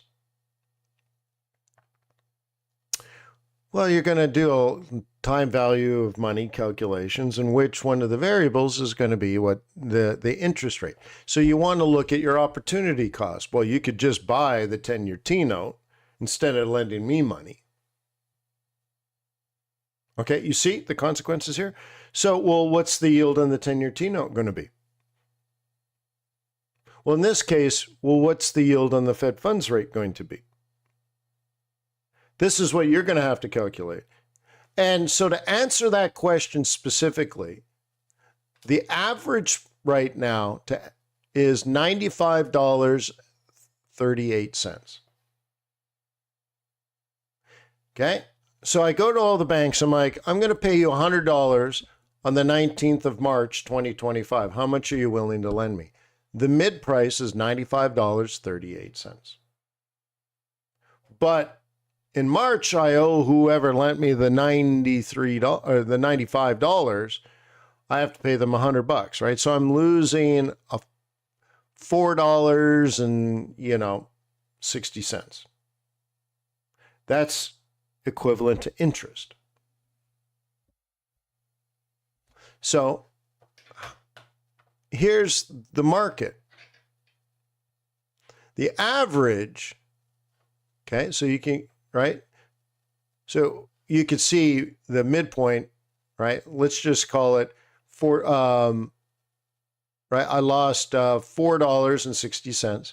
So $4, 4.6% interest rate, right? So it falls into this camp. 35% of the market thinks on March 19th, 2025, interest rates will be 4.5 to 4 3/4.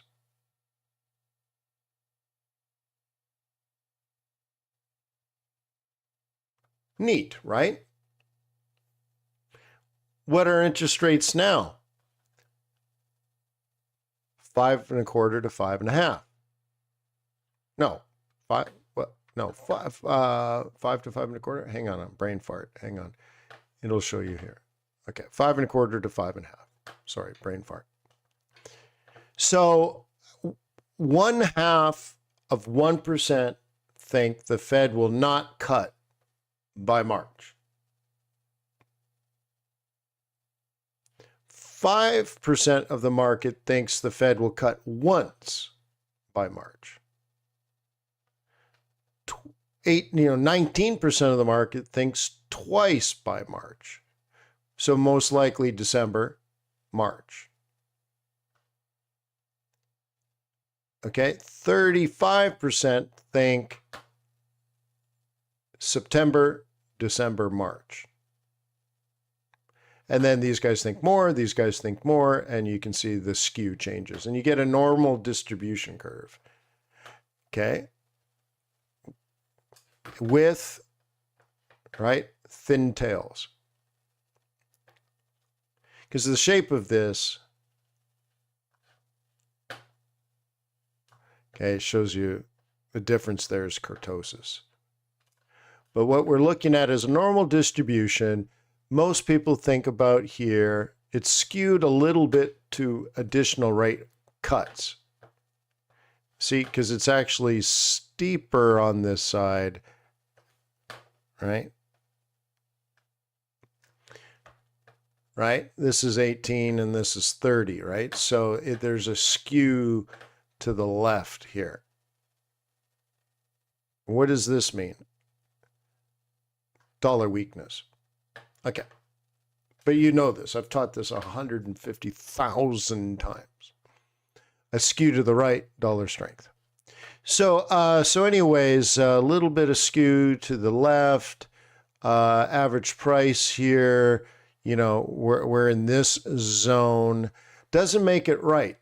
So we got to go back and say, well, then they're counting September, aren't they? And right now, 72% of the market thinks the Fed will cut in September. So this is when you listen to people, maybe they're gurus on YouTube, maybe they're experts on television, and they say, I think this, or our model says that, about whether the Fed's going to cut in September. I'd rather just, instead of guessing and having a feeling, or a want. I think most people want their way into their investment strategies. I want the Fed to cut. I think the Fed should cut. Who cares what you think? You're not on the FOMC. It's not the job. What you think, irrelevant. Unless you're on the FOMC. So it's more like, well, when you track the money market, I can tell you, okay, that the Fed funds futures market is pricing in a 72% chance of a rate hike in September. And if this, between now and September, which is a lot of time, if this goes down and this goes up, the dollar gets strong. That's all I care about. Who cares about my opinion, whether they're going to do it or not? I don't think they will in September, but that's irrelevant. But I'll recognize that if this number comes down as we get closer, and this number goes up as we get closer, oh, I'll own the dollar and I'll make money. That's what I care about. It's not what I think or about me being right or wrong. It's doing good good analysis, good market analysis. This is not the analysis of the economic data. This is the analysis of the market. Okay? And if I can get access to their API, maybe I add it to QuantBox because right now we got a lot of ways to analyze this market. It's so beautiful. It's so beautiful. Okay? To analyze 8 different markets, I could, in theory, add that. I'd have to think about how to quantify it, but I could add the Fed funds futures market of whether they think smart money, let's call them, believe the Fed's cutting soon or raising interest rates soon. Okay? Maybe it's just 1 month, 2 month, 3 months in advance, right? Or Fed meeting, right? 1 meeting, no cut. 2 meetings, cut. 3 meetings, no cut, right? The number of cuts maybe. So I'd have to think about how to do it, but it'd be interesting to integrate that.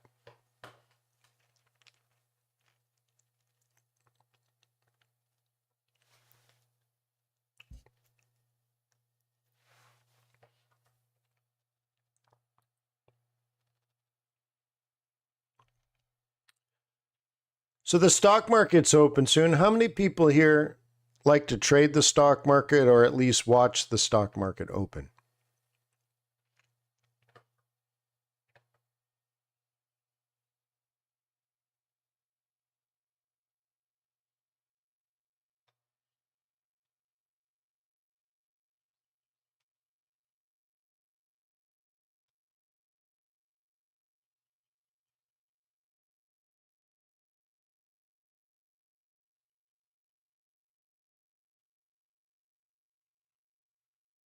This is the situation we're in right now.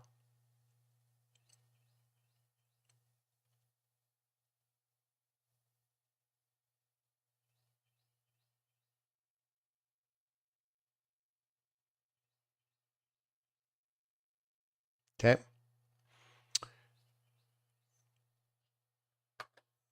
This is trying to load. Retail is 60-40. Institution is 50-50. It's trying to load, but it'll get there. I can get the data from other points here.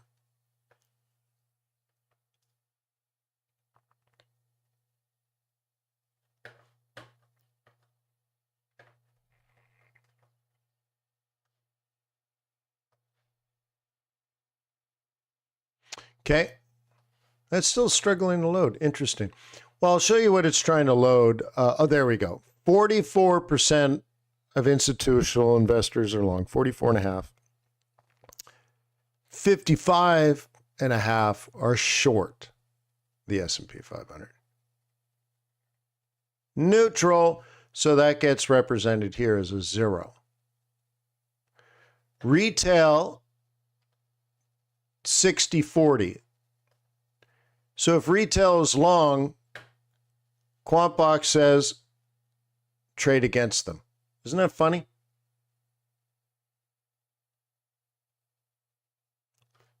Institution has gone from heavily long to mildly long to neutral to now actually technically short, but retail doesn't know that stuff.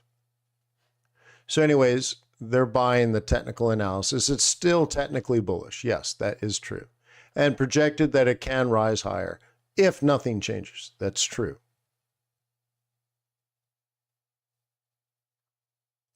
Okay. Now, seasonally, okay, what we've seen is, so what you want to look at is the green, the 20-year average, and the red, the 5-year average. Okay. And starting somewhere in July, let me try to get this, I have to make the drawing tool very thin, but somewhere in July, it starts a downward move that can last 90 days. I'm just looking at the green, top, down, down. And what I've found is that top tends to happen in early July.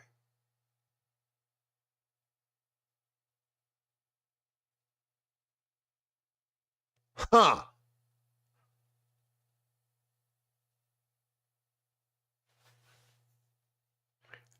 And well, we're still heading up now.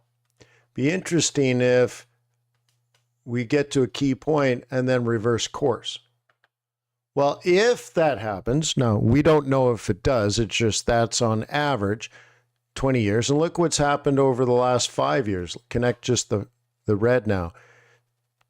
Peaks in July, lower in August, lower in September. In fact, negative in September over the last 5 years. So the 20-year average and the 5-year average are saying the same thing. Somewhere around today, somewhere around now, we find a top in the S&P 500. That's good to know, isn't it? It's good to know you have the data. Past performance does not predict future results, but I wouldn't want to trade blindly. Okay. Yeah. And so a lot of this data is coming from the commitment of traders report. LE says, hey, well, how does this impact euro dollar? Oh, well, look at this. I'll tell you what. Pay the money, Al. You click this button and it'll answer that. Or you access the seasonality tool. And you insert euro dollar. Euro. Okay. And it'll answer that. I already know, but like, it's a good question. Why don't you pay the money? All right, let's go to the COT report. Get the tools, Al. You're asking the right question. You should have access to the data. You should. If you're asking good questions, then you should have access to the data. Yeah, simple enough. So we get a lot of the data from this on these pages. You know, you can see like the market is still 88% long gold, still very heavily long oil and silver. Okay. So that's what this is. So we organize, these are the assets that institutional investors own, and they often own them for a period of time. It's not like a day trade. In fact, to get on the report, you need to have held the trade for over a week. Well, they often hold them for years. So we can track week over week over week the change in the capital stock. This is their cap structure of assets. So this is how much gold is in the hedge fund vault. And they are actively selling Swiss franc. Oh, for show. But they're actively owning silver and gold and platinum and copper. Well, that's a sign of high inflation staying around for a while. It's almost like they're trading against what the bank-to-bank money market is doing. Okay. So, right? So anyways, the next thing is that's the stock, how much is in possession, and then you can do the flow. And money has moved into Australian dollar and New Zealand dollar. These used to be dog with fleas, but look at this. 9,000 bears were slaughtered.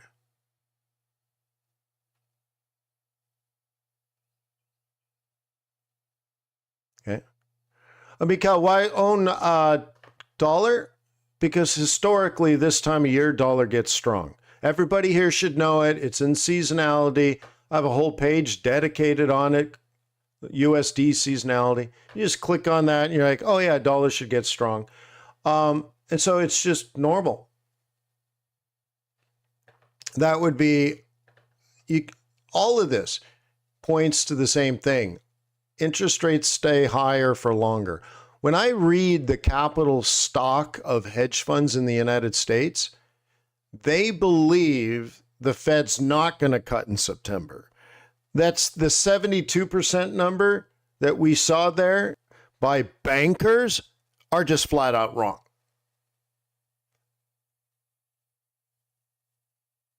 And they obviously think December is a maybe based on the positioning here.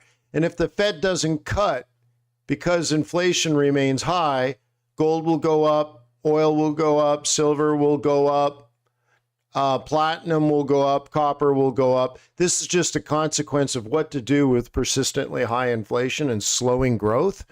If you want to call it stagflation, call it stagflation. But if you hit stagflation, you want to own real assets. I covered this 2 years ago. You want to own copper, platinum, silver, and gold. Now, we didn't even track this stuff, but now we do. Why do you think I did that? Why do you think there's copper and platinum there now? Who's going to get hurt the most? Small businesses, Russell. Hedge funds are selling Russell and buying the Nikkei. This is all straight up makes sense.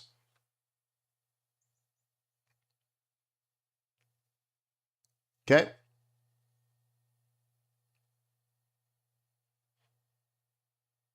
Okay. If news came out better than expected, like today, does that trump seasonality based on the expected? Well, look, what you're trying to figure out is monetary policy. Just straight up. It's the only thing you do as a Forex trader. You understand and predict monetary policy. The economic data helps you predict monetary policy. NFP coming out red hot, over 200,000, means the Fed's not going to cut in September. That's it. And if that's true, dollar's likely to get strong. Oh, but Wayne, it got weak today. I don't care. I don't care. Because quantitatively, we've analyzed the pattern going back years in this situation, and it's likely to be lower soon.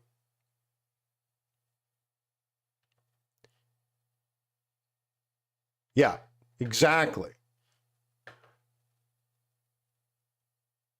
So you have to have enough data and understanding of a trader to say things like, oh, I read the Fed funds market. Oh, and I think they're wrong. but you still have to pay attention, but you also have to know the data. But you're not trying to, I mean, just make a decision. Don't try to have the charts tell you what to do. The charts tell you the right price and time, and patterns are helpful. Okay? But ultimately, you make a stand by making a decision. Where amateurs tend to go wrong still is, even if they have a bias, for some reason they'll trade the technicals against it. And that doesn't make sense either. Right? You don't have to be on every trade, on every direction. It's much better to have a trading thesis. For example, if you ever actually trade other people's money,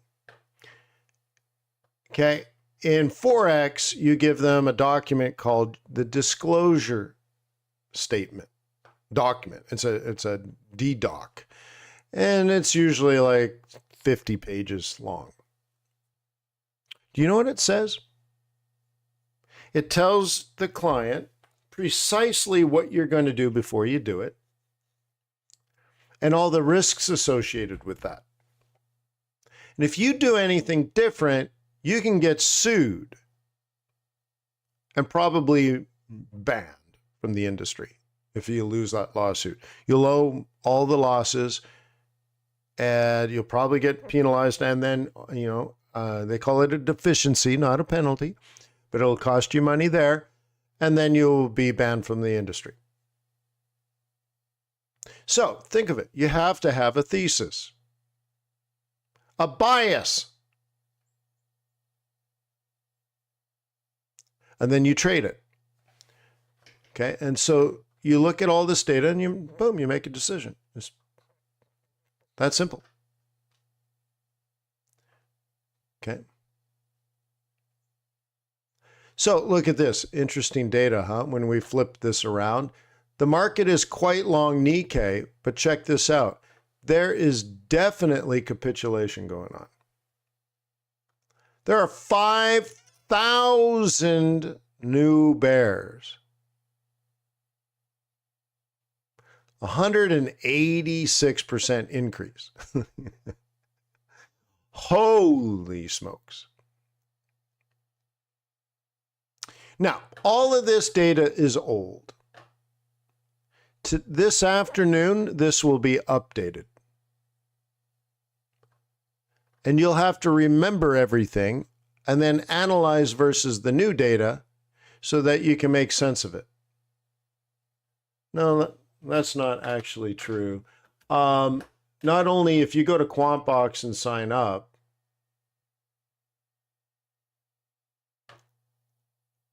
okay.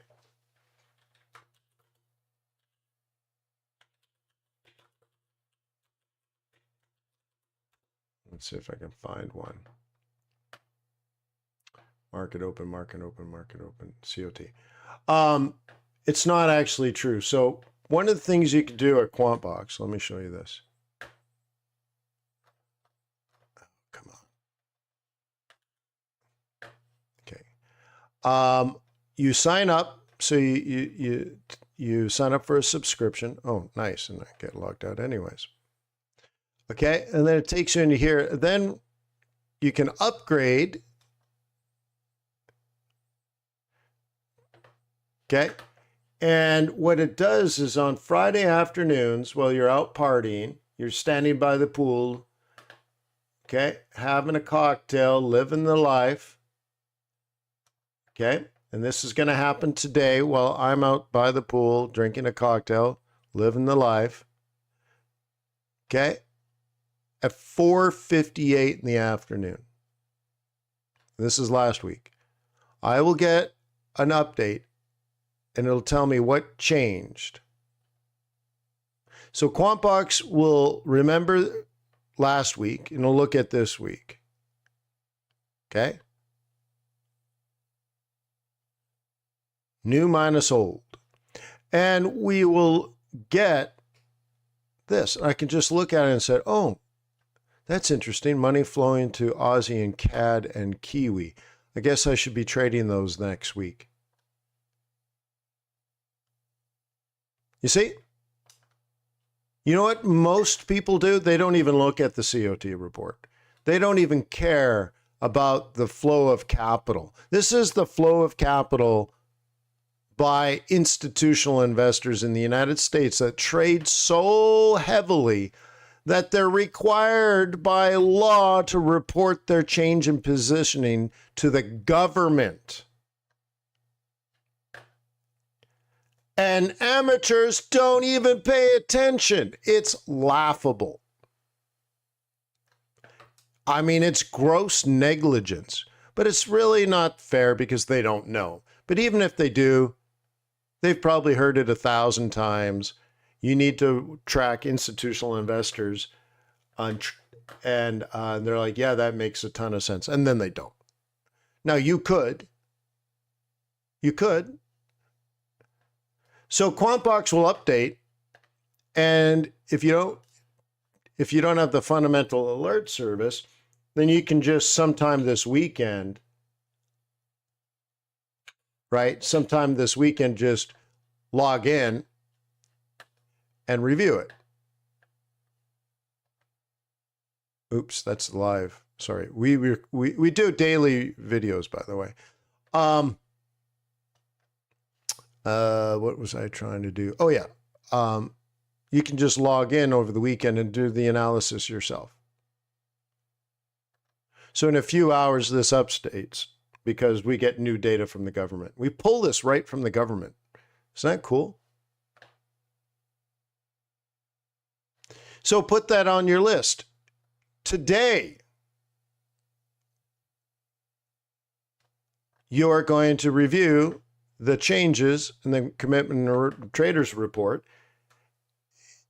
And if you have more money than time, you pay the 88 cents or whatever it is, and you get your update this way, and it takes you, I don't know, about what, 15 seconds. You'll look at that and go, oh yeah, okay, all right, interesting. Maybe I'll trade silver this week.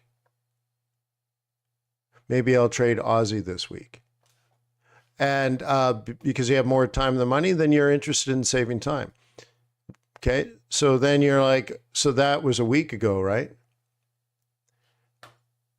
Okay, and because of that, okay, you would have been long silver somewhere in here. You see that? See how it works? Why would you have bought silver? Because you know institutional investors are starting to buy silver. You knew it. It's quantitative, it's factual. It's not opinions, it's actual buying. You see the power of this?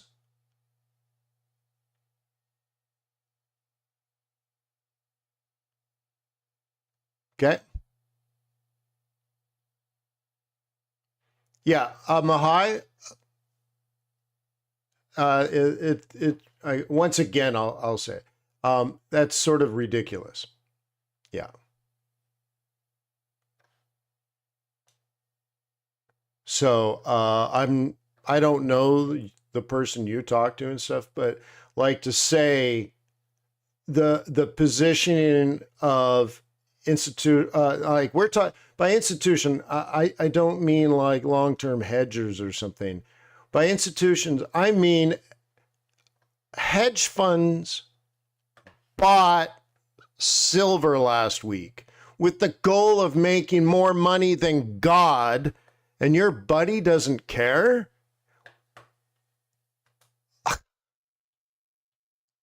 That doesn't make any sense. What do you mean it doesn't make sense? The flow of capital into an asset class and your buddy doesn't care? Oh, I don't care about that. What do you mean? I mean, it doesn't make sense. Oh, I mean, like, I can't quantify it monetarily, but let's just say, all right, last week, $300 million went into silver. Oh, I don't care.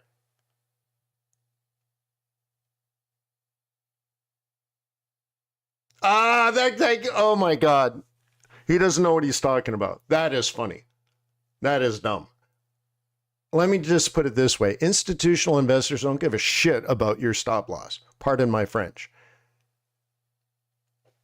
So, no. But what a hell of a sales pitch. Yeah, you better sign up for his training course. Mine's $88. How much is his? Mine's 100 hours long. How much is his? Yeah. Yeah, that's so funny. All right, so that's trading based on training based on fear. That's so funny. Again, I actually know institutional investors. I've never sat around having a steak dinner and a red wine and a cigar, and we're all laughing about how we're taking out retail stops. It's so stupid. But I know that's what sells.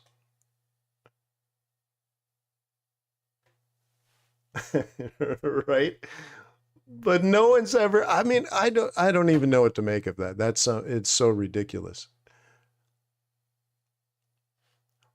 All right, everybody. I mean, I just like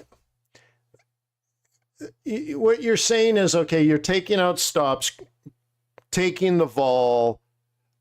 Like, I can't even imagine writing up a disclosure document and a sales document to go to your investors to say, we don't trade macroeconomics. We don't trade monetary policy. We don't trade trends that are logical, intelligent, and likely to last. What we do is we hunt stops on retail Forex positioning. I don't even know how you can get that through compliance. Like,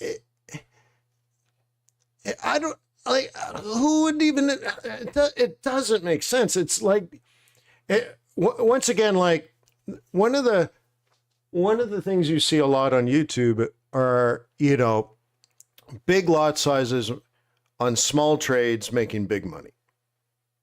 It's the most dangerous thing in the world. It's really, really, really terrible. Now, one of the interesting things about it, because it's very compelling about making a lot of money very quickly. I understand that. But if you do the math, and this is what scares the bejesus out of people. I say things like, bust out a spreadsheet and do the math. Those are two things that frighten people, in particular people that don't have the education in finance and economics. If you tell that to a finance person, they love spreadsheets. You're like, oh yeah, let's do a spreadsheet. Okay. But if you had the knowledge, you would bust out a spreadsheet. You would run what they're teaching you, these gurus on YouTube, and you'd run it through a model, and there's no way it'll mathematically work. Just so you know. And you're like, well, what do you mean? These guys make lots of money. Okay. All right. I'll just leave that one alone. Let's say they have a track record of trading small trades, but with large lot sizes. You would not get one sophisticated investor to invest, not even one. You'll have a bad Sharpe ratio, you have a bad Sortino ratio. I mean, right there is enough. You're dead in the water. And what that means is there's no way to predict how much the account will move from the first day of the year to the last day of the year. Will the account be up 20% or down 20%? And there would be no mathematical way to know. It would be luck. You could end the year way up, you could end the year way down, and there's no way to know mathematically. And that nobody invests in that. But we also know the probability of it being lower is higher than the probability of profits ending every year significantly higher. It's mathematically more likely because we've seen most people lose money. So if you're inconsistent because your trades are really low value trades with big lot sizes, the inconsistency will always sort of skew to the downside. You'll have a fat left tail, right? You'll suffer from this negative kurtosis. You're like, okay, that's dead. So here's what I'm trying to tell you. Those methodologies, no fundamentals at all, no understanding of monetary policy. Oh, it's all in the price, and they make big money quickly.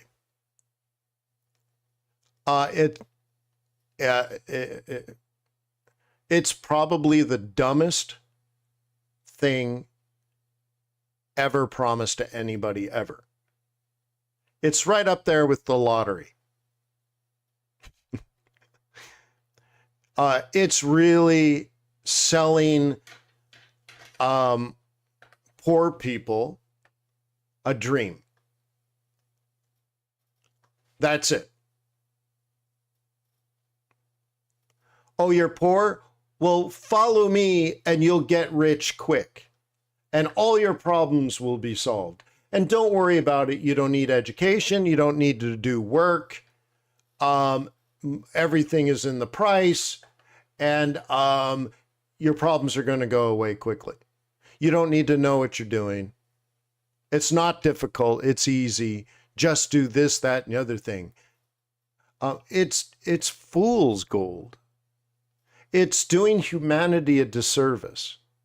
You will lose your money. And I think you know it if you follow these guys. It's a hell of a sales pitch. I got you. But I know it's not real. Success is hard earned. It will take blood, sweat, and tears for years. You will have to work hard. You will have to gain knowledge. Technical analysis is wonderful, but it's only price and time data. I will teach you to read the reports. I will build tools that will get you the data. Yes, you will have to think about it over the weekend. You will have to ponder. You'll need to build a sustainable business and produce value over periods of years. And you know what I'm talking about is right.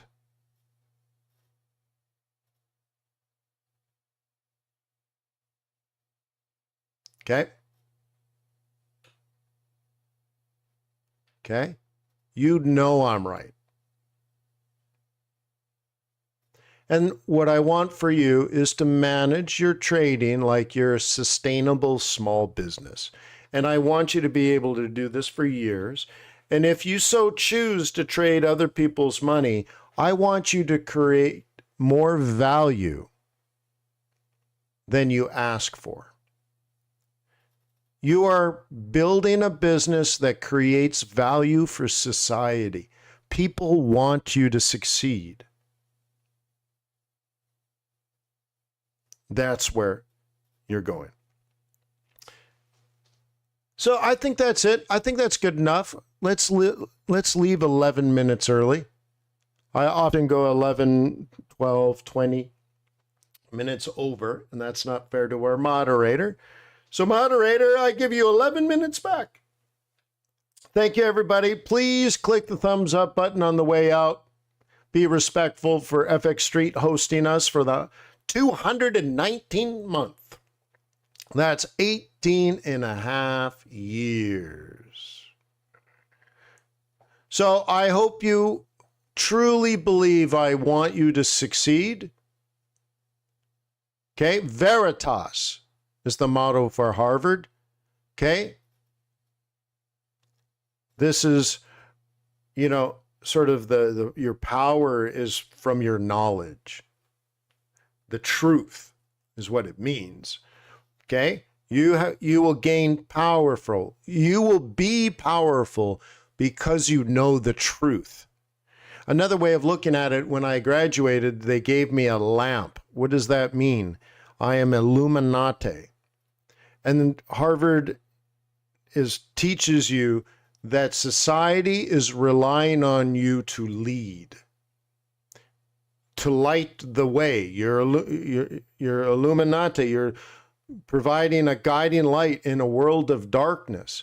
I want that to be you. You need to be able to take care of your family and your loved ones because you know the truth and you know how to position your trading and your finances and your money.